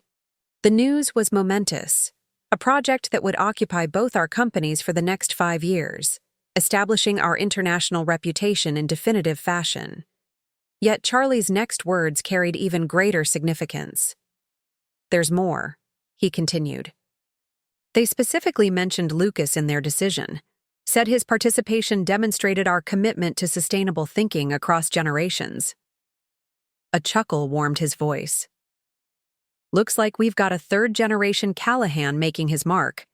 Already, after sharing the news with Eliza and celebrating with an impromptu dance around the kitchen island, I found Lucas in his room, hunched over his desk surrounded by books on structural engineering, light reading for a 12-year-old with unusual interests. "We got the Saudi project," I told him, leaning against the doorframe, "and you helped make it happen. The clients were specifically impressed by your contributions." His face lit up with genuine delight, then quickly shifted to a more measured expression, his attempt at professional composure that never failed to amuse me. "That's excellent news," he said formally, before breaking into a more childlike grin. "Does this mean we get to go to Saudi Arabia?" "Several times, I imagine," I confirmed. "The project will take years to complete. We'll need to make regular site visits once construction begins." Lucas spun in his chair, suddenly all boyish enthusiasm again. "I've been reading about their traditional buildings, how they used wind catchers and courtyards to create natural cooling effects without any mechanical systems. Maybe we could incorporate more of those elements into our design." His excitement sparked a memory, myself at a similar age, eagerly explaining my ideas for improving a building design to my father, who had listened with half-hearted attention, already planning to implement a more conventional approach. The contrast between that moment and this one, where I genuinely valued my son's insights and had seen them influence major projects, highlighted how differently our family legacy was now unfolding. "Let's discuss your ideas tomorrow," I suggested. "Maybe you can present them at the first design development meeting." His eyes widened. A real meeting? With the whole team? You've earned a seat at the table, I assured him. Just be prepared for questions and critique.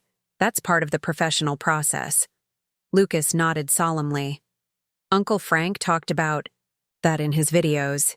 He said good ideas get better when they're challenged by smart questions. The casual reference to wisdom passed down through generations, from Frank to Lucas, bridging the years between them, struck me profoundly. This was legacy in its truest form. Not just buildings or companies, but ways of thinking, approaches to problems, values that shaped decisions. The Saudi project launch coincided with another significant milestone, the 10th anniversary of Morgan Callahan Design Build. To mark the occasion, we organized a gala event at the Collins Desert Research Center, now fully operational and producing groundbreaking work in climate adaptation technologies. The evening brought together clients, colleagues, and collaborators from throughout our history. From Meredith, who had been with the company since its trailer days, to our newest international partners.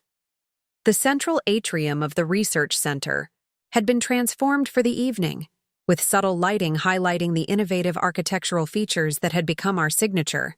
Charlie took the podium first, his natural charisma and genuine warmth making him the ideal master of ceremonies. A decade ago, he began, when we restructured our family businesses, many industry observers predicted failure. They couldn't understand how dividing responsibilities could lead to greater success. He paused, scanning the assembled crowd. What they failed to recognize was that we weren't dividing anything. We were multiplying possibilities by allowing each person to focus on their unique strengths. The speech that followed traced the evolution of both companies, highlighting key projects and innovations that had defined our trajectory. Throughout, Charlie emphasized the collaborative nature of our success, acknowledging contributions from employees at all levels. When it was my turn to speak, I found myself momentarily overwhelmed by the sight before me. Hundreds of people whose livelihoods and professional fulfillment were connected to decisions made a decade earlier in Uncle E. Frank's office. 10 years ago, I began, echoing Charlie's opening. I stood in my uncle's office and heard 6 words that felt like the end of my professional ambitions. Your cousin will take over now. A knowing chuckle rippled through the audience. The story had become part of company lore. I couldn't have imagined then that those words would ultimately lead to the most fulfilling decade of my life, both professionally and personally. I continued by highlighting specific innovations we'd pioneered, projects that had pushed boundaries, and the evolution of our integrated design-build approach. But the heart of my message focused on what we'd learned about legacy. When my father and Uncle Frank founded Callahan Construction, they were building more than a company.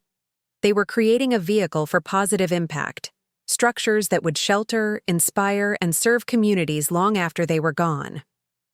I gestured to the research center around us.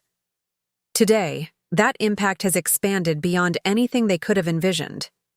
The technologies developed in this building are being implemented in communities facing climate challenges worldwide.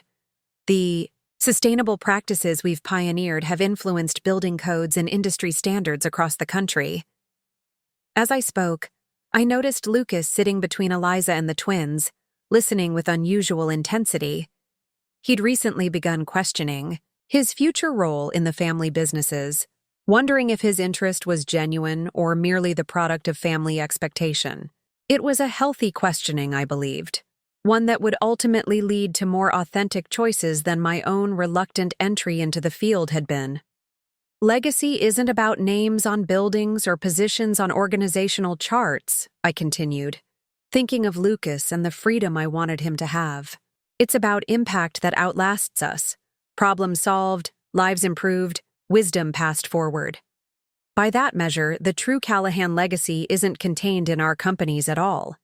It exists in every building that stands more sustainably because of techniques we helped develop, every architect or engineer who approaches design differently because of principles we've advanced.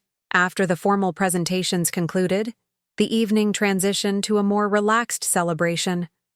As I mingled with guests, accepting congratulations and engaging in conversations about ongoing projects, I spotted Lucas deep in discussion with Dr. Yasmina Chen, the lead climate scientist at the research center. Drawing closer, I overheard fragments of their conversation, not about architecture or construction as I might have expected, but about the emerging field of biomimetic materials, substances engineered to mimic natural processes. Lucas was describing an idea for building facades that would respond to environmental conditions the way certain plants adapted to desert ecosystems. Dr. Chen appeared genuinely engaged, asking probing questions and suggesting refinements to his concept. "You should consider applying for our Young Innovators program next summer," she told him. "This kind of cross-disciplinary thinking is exactly what we're trying to foster." I stepped back, not wanting to interrupt their exchange. Lucas was finding his own path, making connections and exploring ideas that extended beyond our family's traditional domain.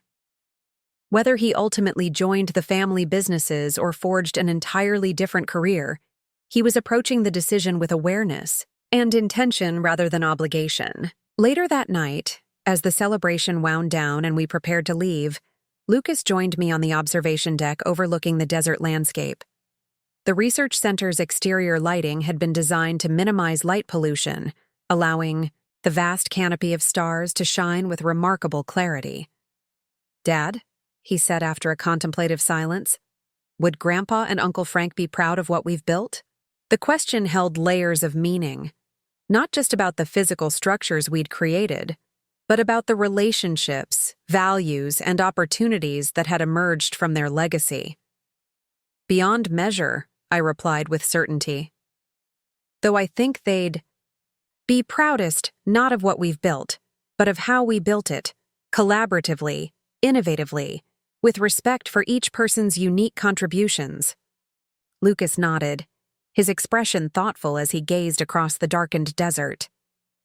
"Dr. Chen invited me to join her research team next summer to help develop building materials based on desert plant adaptations." He turned to face me, a question in his eyes. "Would that be okay? It's not exactly architecture or construction." "It sounds fascinating," I said sincerely, "and potentially groundbreaking. The boundaries between disciplines are where the most important innovations often happen." Relief softened his features. "I was worried you might be disappointed if I wanted to explore something different from what you and Mom do." I placed a hand on his shoulder, struck by how tall he'd grown in recent months, no longer a child, increasingly his own person with distinct interests and ambitions. "Lucas, the greatest gift Uncle Frank ever gave me, though I didn't recognize it at the time, was the freedom to find my own path rather than simply following a predetermined one." I gestured toward the research center below us. "That freedom led to all of this. The last thing I'd ever want is to deny you the same opportunity." His smile in response held understanding beyond his years. We stood together a moment longer, sharing comfortable silence beneath the vast desert sky, before rejoining the others for the journey home. The following morning, I arrived at my office earlier than usual, drawn by a need for quiet reflection after the previous evening's celebrations. On my desk sat an envelope with my name written in Uncle Frank's distinctive handwriting, a final message he'd entrusted to Meredith years earlier, with instructions to deliver it on the 10th anniversary of our company's restructuring. With fingers that trembled slightly, I opened it to find a single sheet of paper containing just a few lines. "Daniel. If you're reading this, our grand experiment in redefining family legacy has reached its first decade. I won't be there to witness it, but I have absolute faith in what you, Charlie, and Eliza have built together. Remember what I told you about foundations. They determine what can be built upon them, but they shouldn't dictate the final form of the structure. The foundation I helped lay was meant to support whatever you needed to build, not restrict it. The best legacy isn't what we leave for people, but what we leave in people. with pride and love. Frank. I sat holding the letter, this final connection to a man whose wisdom continued to guide us years after his passing. The timing of its delivery seemed almost miraculous in its relevance to my conversation with Lucas the night before. Outside my window, Phoenix was coming awake, the morning light illuminating buildings we had helped create, structures that would stand for decades, housing the dreams and labors of countless people. Beyond them, cranes marked construction sites, where new projects were taking shape, including several bearing the Callahan name in various forms. 10 years after hearing those pivotal words, "Your cousin will take over now," I understood their true meaning more clearly than ever. They hadn't been about choosing Charlie over me or about limiting my potential. They had been about creating space for each of us to make our unique contributions, to build something greater together than any of us could have created alone. And in that understanding lay the true meaning of legacy. Not what is inherited, but what is created. Not what confines us to predetermined paths, but what liberates us to forge new ones. Not what divides family from family, but what unites generation with generation in shared purpose and evolving wisdom. Uncle Frank had understood this all along. It had taken me a decade to fully grasp what he'd known from the beginning, that sometimes the greatest gift we can give those who come after us is not the answers, but the freedom to find their own. Outside my window, Phoenix was coming awake, the morning light illuminating buildings we had helped create, structures that would stand for decades, housing the dreams and labors of countless people. Beyond them, cranes marked construction sites where new projects were taking shape, including several bearing the Callahan name in various forms.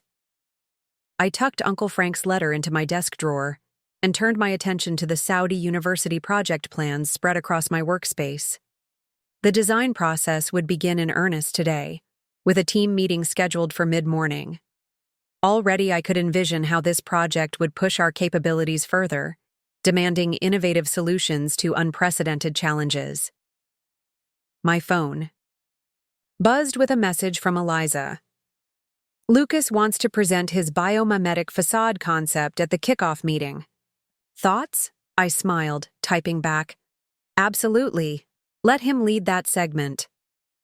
Encouraging Lucas's initiative felt natural now, though I recognized it represented a significant departure from how previous generations of Callahans had operated. My father would never have entertained design input from a 12-year-old, regardless of its merit. Uncle Frank might have listened politely, but would ultimately have deferred to established experts. Our willingness to consider ideas based on their quality rather than their source was perhaps our most significant break with tradition, and arguably our greatest strength. As I reviewed the preliminary site analysis for the Saudi campus, my mind drifted to another ongoing project, the renovation of that first sustainable building Eliza and I had collaborated on 15 years earlier. The structure had performed admirably, but advancing technology offered opportunities to upgrade its systems and extend its functional life for decades more. There was something deeply satisfying about returning to maintain and improve our earlier work, a cyclical continuity that conventional development rarely achieved. The morning progressed with a flurry of activities, calls with international partners, reviews of material specifications, discussions with the engineering team about water conservation targets. At 10, I joined the full project team in our largest conference room for the Saudi University kickoff meeting. Nearly 30 professionals gathered around the table and on video screens.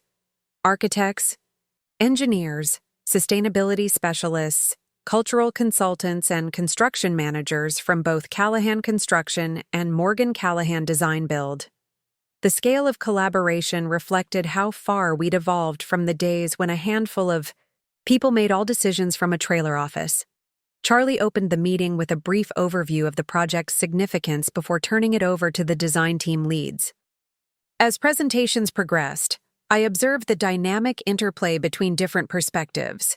Callahan Construction representatives emphasizing practicality and buildability, our design team advocating for innovative approaches, consultants offering cultural context that would inform every aspect of the campus design.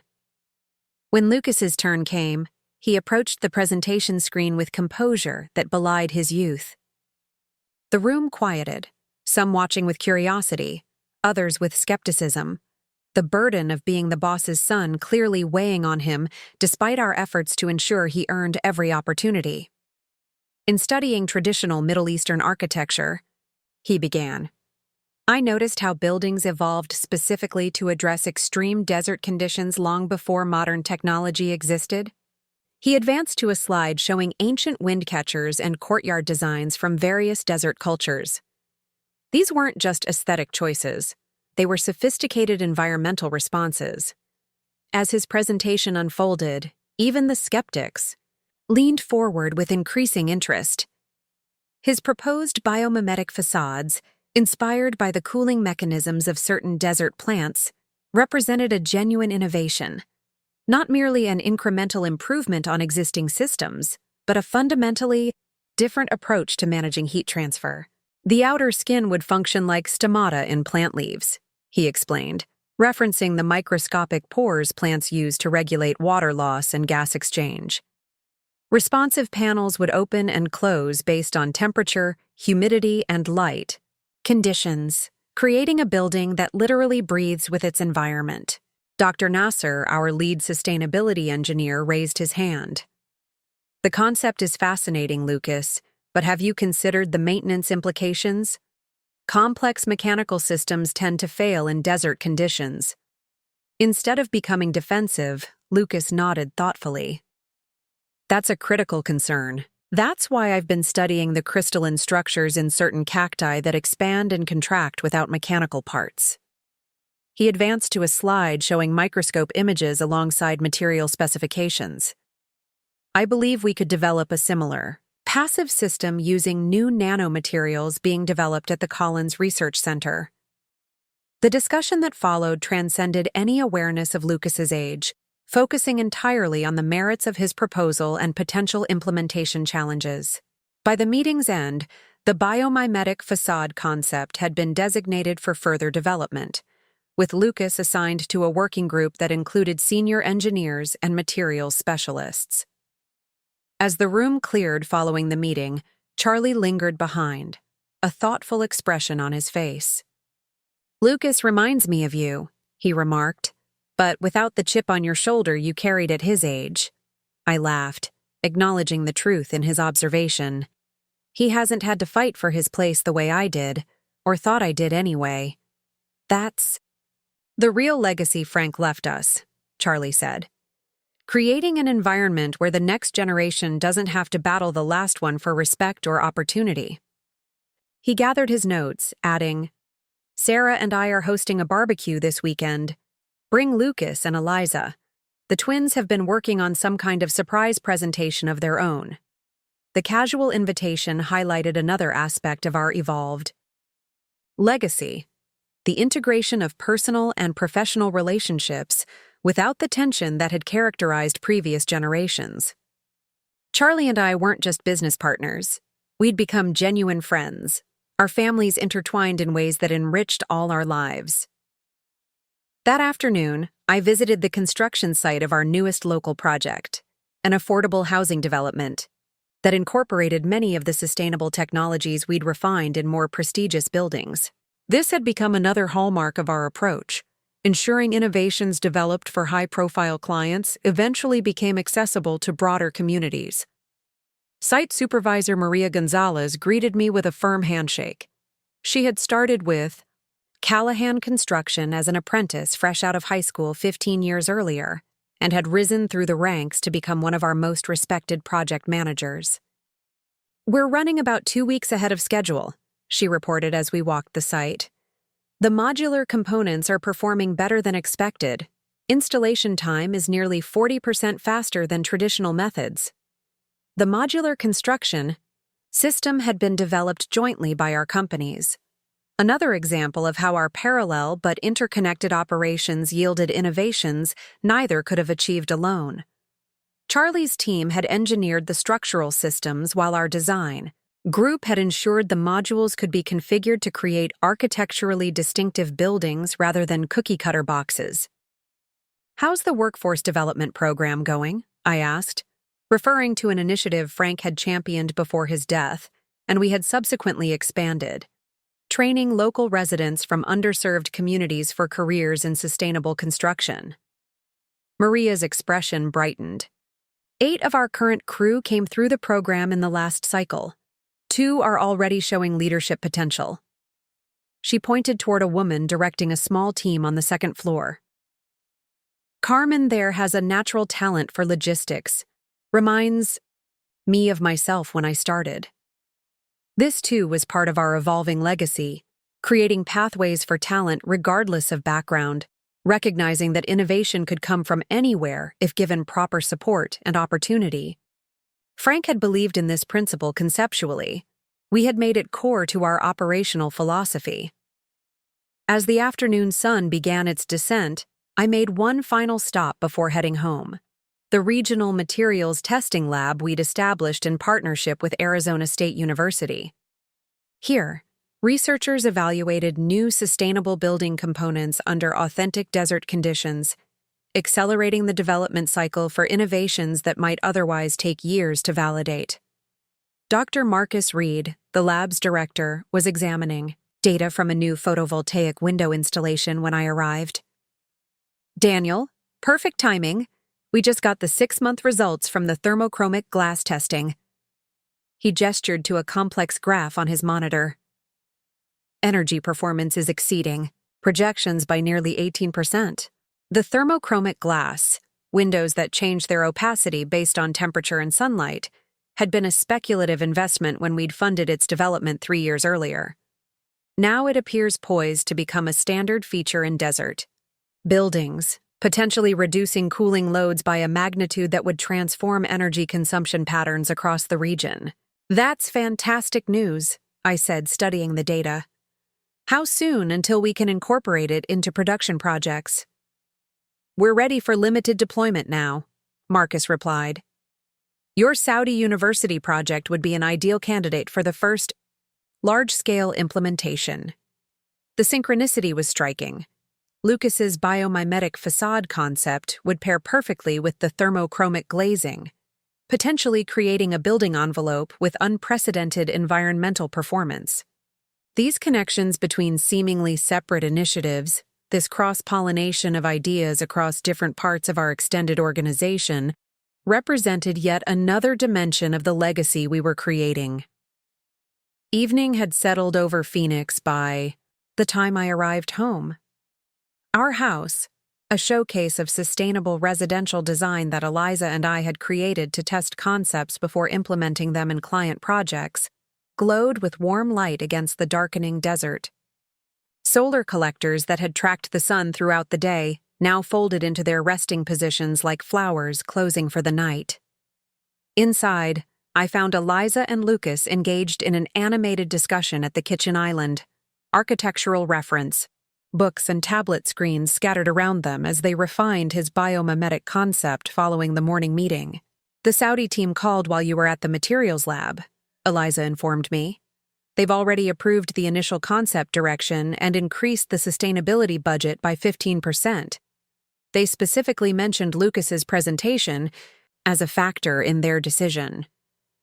Lucas attempted to maintain professional composure at this news, but his excitement broke through in the form of a barely contained grin. "Dr. Chen says we might be able to develop a prototype at the Collins lab this summer," he added. "A working section of the facade system to test different material options." The evening unfolded with dinner on our rooftop garden, another experimental feature that demonstrated how desert homes could incorporate productive green spaces with minimal water consumption. As we ate, conversation flowed between the Saudi project, school events, and plans for an upcoming family trip to visit sustainable buildings in Scandinavia. a journey that would combine education and vacation in typical Callahan fashion. Later, after Lucas had gone to bed, Eliza and I sat in the twilight reviewing Frank's letter and reflecting on the decades since our companies had reorganized. "It's remarkable how clearly he saw the future," Eliza observed. "Not the specific projects or innovations, but the pattern of how things would evolve if given the right structure." "He understood people better than I realized," I acknowledged. "He knew Charlie and I would accomplish more as partners than as competitors, even if we couldn't see it at the time." Eliza smiled, taking my hand. "And he recognized something in you that you couldn't yet see in yourself, that you needed creative freedom more than you needed a CEO title." The observation resonated deeply. My initial anger at being passed over had blinded me to the opportunity Frank was actually offering. Not a demotion, but liberation from a predetermined path that might never have allowed me to discover my true strengths and passions. I wonder what he would think of Lucas's interest in biomimetic design, I mused. It's so far beyond anything we were doing when he was alive. "He'd love it," Eliza said with certainty. "Not just the innovation itself, but what it represents.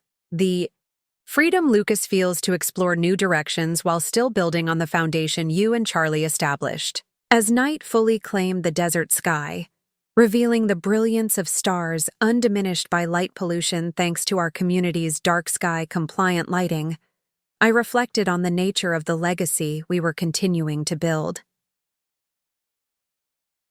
10 years after, hearing those pivotal words, "Your cousin will take over now," I understood their true meaning more clearly than ever.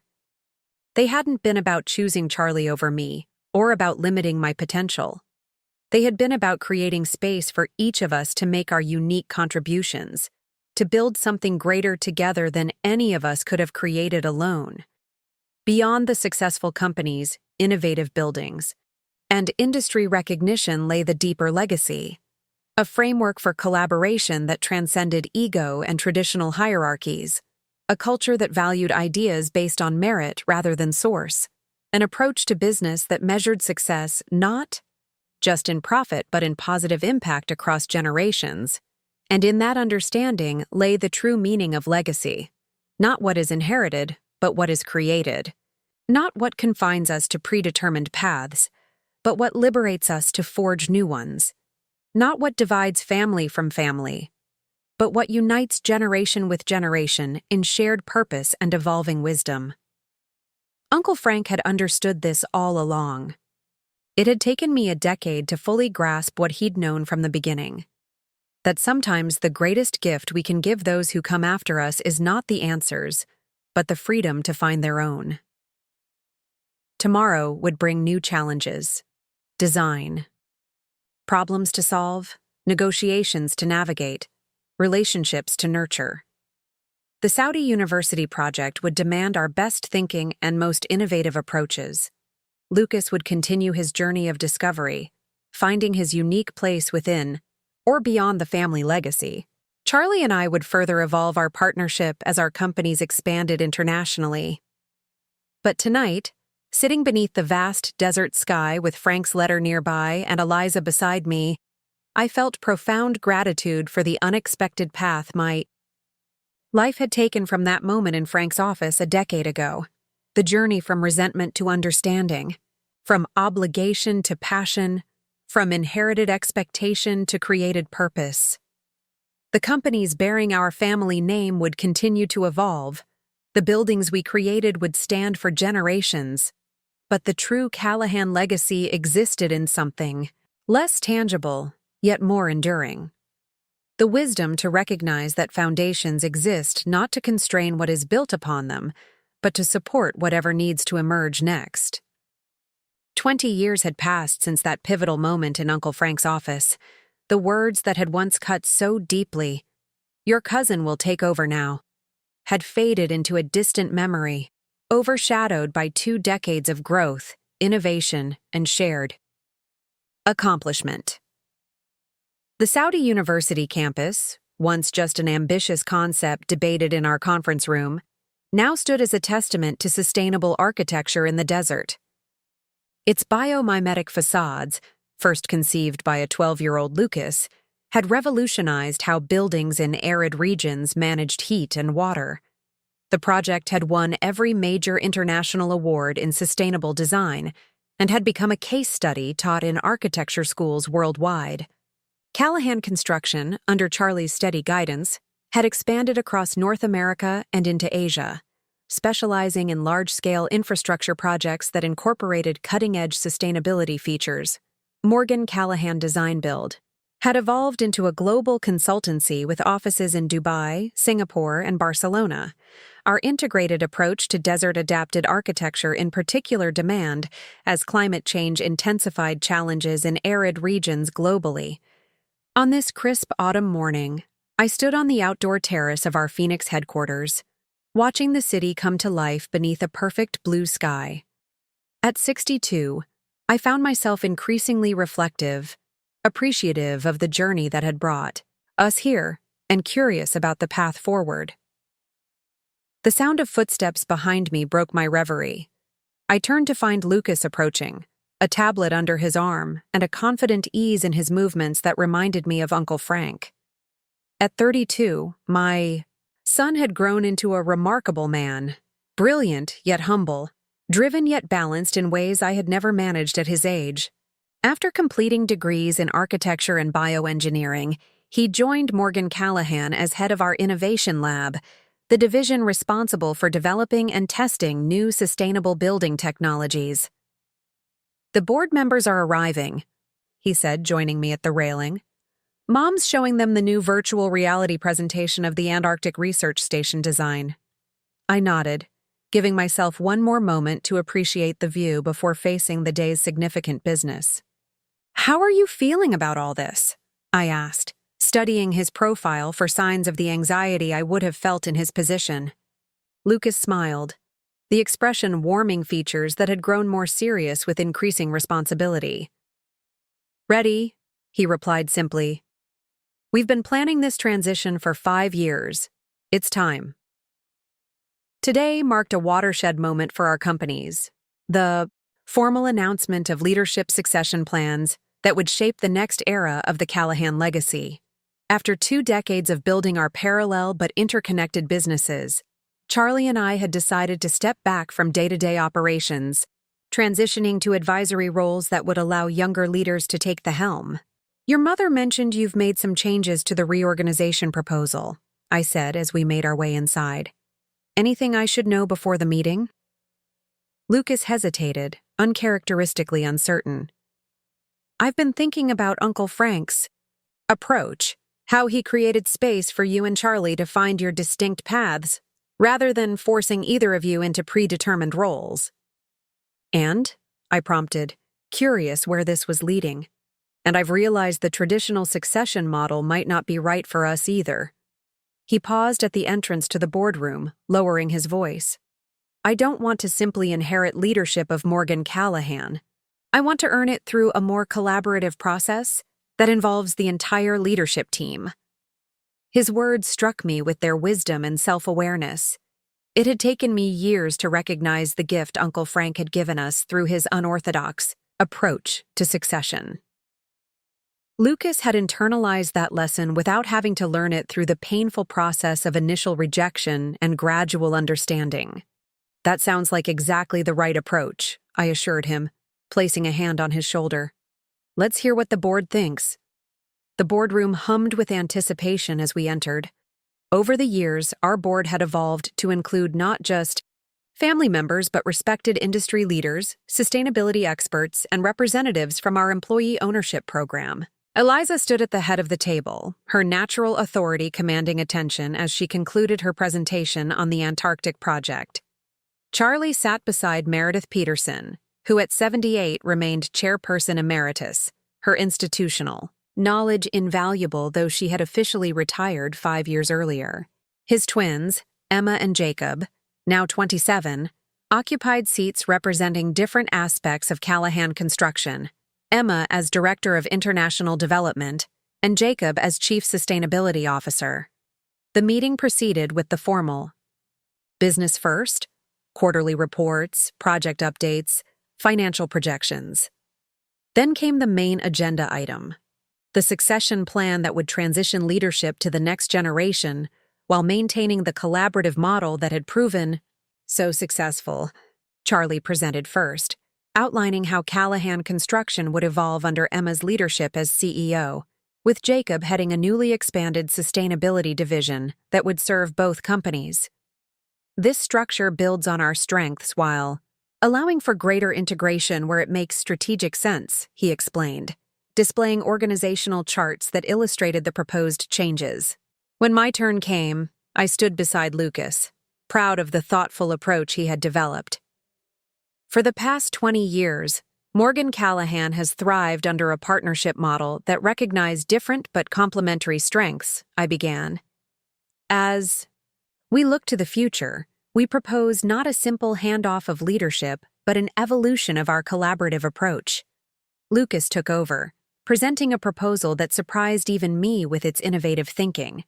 Rather than concentrating power in a traditional CEO role, he suggested a leadership council model where project teams would form and reform around specific initiatives, drawing talent from across both companies based on expertise and interest, rather than organizational divisions. The challenges we face in sustainable design and construction are too complex for hierarchical approaches, he explained. We need the flexibility to bring the right minds together regardless of which company employs them or what title they hold. The proposal sparked vigorous discussion, with board members raising questions about accountability, decision-making efficiency, and maintaining clear lines of responsibility. Lucas addressed each concern thoughtfully, demonstrating a depth of consideration that impressed even the skeptics. "It's certainly unconventional," Meredith observed after the initial questions subsided. "But then, so was splitting the company 20 years ago, and that turned out rather well." Her wry smile acknowledged the understatement. Our unconventional restructuring had transformed regional construction firms into global leaders in sustainable building. By meeting's end, the board had provisionally approved both succession plans, with refinements to be finalized over the coming quarter.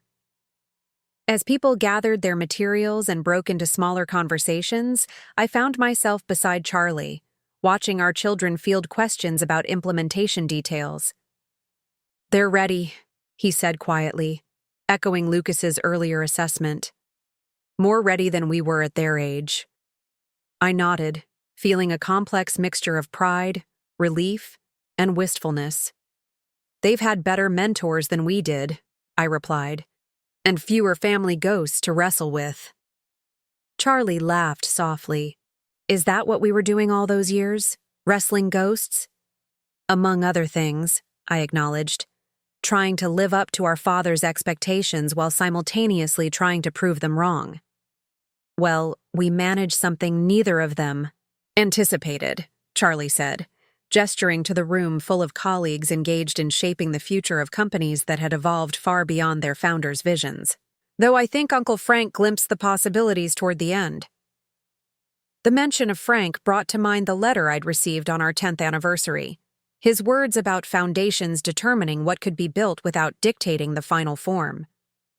We had indeed built on the foundation he and my father laid, but had taken the structure in directions they could never have imagined. As the board meeting concluded, Eliza approached with an unexpected request. "Everyone's heading to the Collins Center for the 20th anniversary celebration," she said. "But I think we should make a stop first, just the family." Curious, I agreed, and soon Charlie, Sarah, the twins, Lucas, Eliza, and I were making our way to an unassuming block in downtown Phoenix.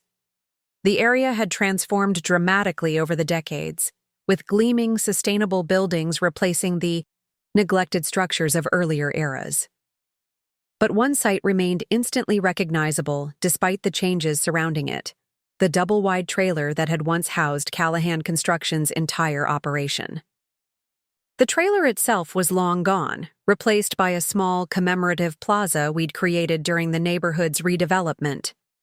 A simple stone marker noted its significance in our company's history, while a mature desert tree provided shade for those who paused to rest during urban wanderings. "I haven't been here in years," Charlie remarked, looking around at the transformed cityscape. "Hard to believe everything started from such humble beginnings." "Not everything," I corrected him, remembering conversations with Uncle Frank. "The work started here, but the values, the approach to building, that came from our fathers, from their experiences before this place existed." We stood in contemplative silence for a moment, each lost in personal reflections on the journey. From that trailer to our current global presence. Lucas broke the quiet with an unexpected question. "Did you ever regret it?" he asked, directing his query to both Charlie and me. "The decision Uncle Frank made about who would lead the company?" Charlie and I exchanged glances, a wealth of shared history passing between us. "I questioned it at times," Charlie admitted. "Wondered if I was chosen out of nepotism rather than merit, if I could ever live up to the responsibility. I resented it initially," I added honestly. "Felt betrayed, undervalued. But looking back, it was the best thing that could have happened. For all of us. For the companies. For the work we were able to do." Lucas nodded thoughtfully. "That's what I've been thinking about lately. How what seems like disappointment or limitation often creates space for something better to emerge." He looked around at the thriving, sustainable district that had replaced what was once a struggling neighborhood. "Like how constraints in design often lead to the most creative solutions." His insight struck me as profound. The recognition that limitations, whether imposed by circumstances or by others' decisions, could actually catalyze innovation rather than restricting it. This understanding would serve him well as he navigated his own leadership journey in the years ahead. From the commemorative plaza, we made our way to the Collins Desert Research Center, where hundreds of employees, clients, and collaborators had gathered to celebrate the 20th anniversary of our company's restructuring. The facility had expanded over the years, with new research wings and demonstration areas showcasing the latest in sustainable technologies. The central atrium was filled with displays chronicling our journey: photographs, architectural models, material samples, and interactive presentations highlighting key projects and innovations from each phase of our evolution. A timeline along one wall traced the company's growth from regional contractors to global sustainability leaders, with branching paths showing how separate initiatives had cross-pollinated to create unexpected breakthroughs. As we moved through the gathering, I was struck by the diversity of people who now formed part of the extended Callahan legacy. Engineers from a dozen countries, architects whose backgrounds spanned every continent, researchers whose specialized knowledge had helped translate theoretical sustainability concepts into practical building solutions. The formal program began with Charlie and me offering brief reflections on the significance of the anniversary. We kept our remarks focused on gratitude, for the team members who had turned ambitious ideas into reality, for clients who had trusted us to push boundaries, for the communities that had benefited from increasingly sustainable built environments. Then Lucas and Emma, representing the next generation of leadership, outlined the vision for the coming decades, a future where our companies would focus not just on creating sustainable buildings, but on regenerative structures that actively restored damaged ecosystems and communities. "The challenges ahead are profound," Emma acknowledged, her poised delivery reflecting her father's natural authority. "Climate adaptation, resource depletion, population displacement, these issues demand responses beyond conventional thinking." Lucas continued, "Our commitment is to develop built solutions that don't merely reduce harm, but actively heal. Buildings that sequester carbon, enhance biodiversity, generate more energy than they consume, and create environments where both human and non-human life can thrive." As they spoke, the screens behind them displayed concepts for projects already in development: floating communities designed to rise with sea levels while filtering and purifying surrounding waters, urban forests that combined habitat restoration with human dwelling spaces, desert installations that harvested atmospheric moisture while providing clean energy to surrounding communities. The vision they articulated represented not abandonment of our foundational principles, but their natural evolution, the next logical steps in a journey that had begun in that double-wide trailer decades earlier, guided by Uncle Frank's pragmatic wisdom and expanded through generations of collaborative innovation. When the formal presentations concluded, the celebration continued with demonstrations of emerging technologies, tours of research facilities, and the informal exchanges that often sparked our most creative collaborations. I found myself moving between conversations, connecting people whose combined expertise might yield new solutions, a role I found increasingly satisfying as I stepped back from direct operational leadership. As evening approached, our immediate family gathered on the research center's observation deck, where desert views stretched to distant mountains now tinged pink with sunset light. Someone had arranged for champagne and Uncle Frank's favorite, cookies, a small touch that acknowledged his continued presence in our collective memory. "A toast," Charlie proposed, raising his glass. "To 20 years of proving that the whole can be greater than the sum of its parts, in companies, in families, in the work we build together, and to 20 more," Lucas added, "of finding new ways to collaborate, to innovate, to create positive impact beyond what any of us could achieve alone." As glasses clinked and conversation flowed, I stepped slightly apart, taking in the tableau. Before me, Charlie and Sarah, still partners in every sense after decades together. Emma and Jacob, confidently preparing to guide Callahan Construction into its next phase. Lucas, thoughtfully engaged in discussion with environmental researchers about future projects. Eliza, whose creative vision had shaped so much of our work, sketching concept ideas on a napkin as she often did when inspiration struck. This, I realized, was the true Callahan legacy, not buildings or companies, impressive though they were, but a way of approaching challenges that valued diverse perspectives, that saw boundaries as opportunities rather than limitations, that measured success by positive impact rather than personal gain or control. 20 years after hearing those pivotal words, "Your cousin will take over now," I understood their ripple effects more clearly than ever. What had initially felt like rejection had instead been the first step toward liberation. Freedom from predetermined paths, from narrow definitions of success, from the constraints of traditional succession models.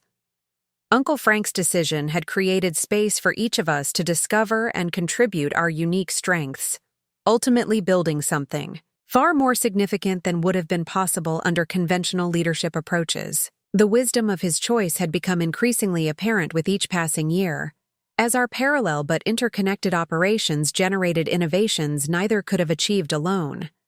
As darkness settled over the desert and stars emerged in the clear sky, I thought about the nature of legacy, how it transcended individual achievements or family names to encompass the impact of values, approaches, and wisdom transmitted across generations.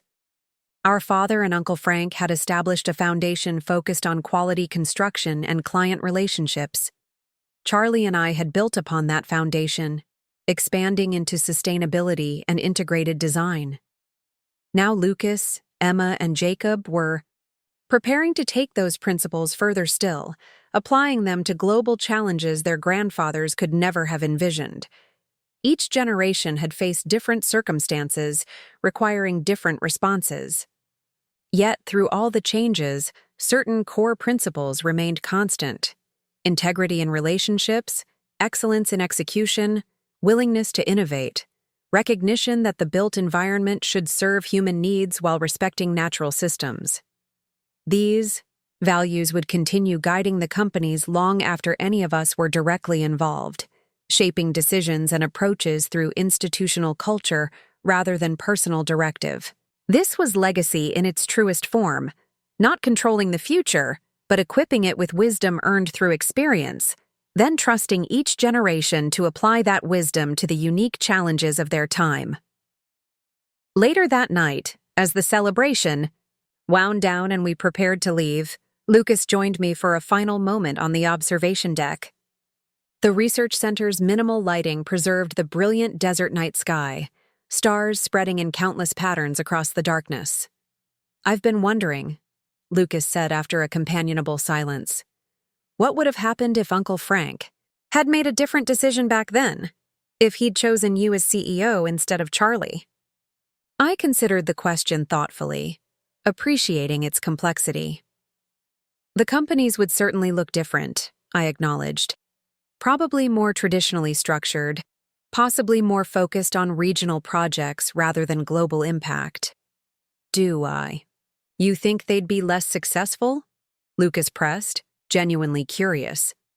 "Not necessarily less successful by conventional metrics," I replied, "but less innovative, less adaptive, less capable of addressing the complex challenges we've taken on." I glanced at him. "And I would have been less fulfilled, even with greater nominal authority." Lucas nodded, seeming to find confirmation of something he'd already intuited. "That's what I've been thinking about as we plan this transition. How to create space for people to find their authentic contributions rather than forcing them into predetermined roles." "That's the real insight Uncle Frank had," I agreed. "Understanding that the best outcomes don't come from top-down directives, but from allowing each person's unique strengths to find their fullest expression." We stood together a moment longer, appreciating the vast desert sky that had witnessed generations of human endeavor. From indigenous adaptations to Spanish missions to modern sustainable architecture, each responding to the same harsh environment, with the best knowledge and tools of their time. "Ready to build the next chapter?" I asked finally, preparing to rejoin the others. Lucas smiled, confidence and humility balanced in his expression. "Not alone," he answered. "Together, the way we've always done it best." As we walked back inside, I felt profound gratitude for the journey that had brought us here. From that moment of apparent rejection in Uncle Frank's office to this celebration of collaborative achievement and renewed purpose. The path had not been without challenges, disagreements, and occasional missteps, but it had led to impact far beyond what any of us could have created in isolation. 20 years ago, 6 words seemed to limit my future. "Your cousin will take over now." Instead, they had opened a door to possibilities I couldn't then imagine. Partnership instead of competition, innovation instead of convention, fulfillment beyond traditional measures of success. Uncle Frank had understood something that took me years to recognize, that sometimes what appears to be limitation actually creates freedom, that constraints often catalyze creativity, that the greatest achievements come not from control, but from collaboration. This wisdom now formed the core of the Callahan legacy, passed not through titles or ownership shares, but through values demonstrated, approaches modeled, and opportunities created for each person to contribute their best. It would continue evolving through Lucas and his contemporaries, adapting to new challenges while maintaining the essential principles that had guided us through decades of building. Not just structures, but relationships, innovations, and positive impact that would outlast any individual contribution. As we rejoined the others for final farewells, surrounded by the living results of 20 years of collaborative vision, I felt complete peace with the journey. Grateful for Uncle Frank's wisdom, for Charlie's partnership, for Eliza's creativity, and for the privilege of having played my part in a legacy still unfolding in ways none of us could fully predict, but all could take pride in nurturing. The words that had once seemed to end my ambitions had instead been the beginning of something far more meaningful, a collaborative approach to building that transcended individual egos to create lasting positive impact across generations, communities, and environments. Uncle Frank would have been pleased indeed. Looking for more? We've got 2 amazing stories ready for you right on screen. If this one touched you, these are absolutely worth your time. Click to watch them now. And hey, subscribe and hit that bell to never miss our latest uploads.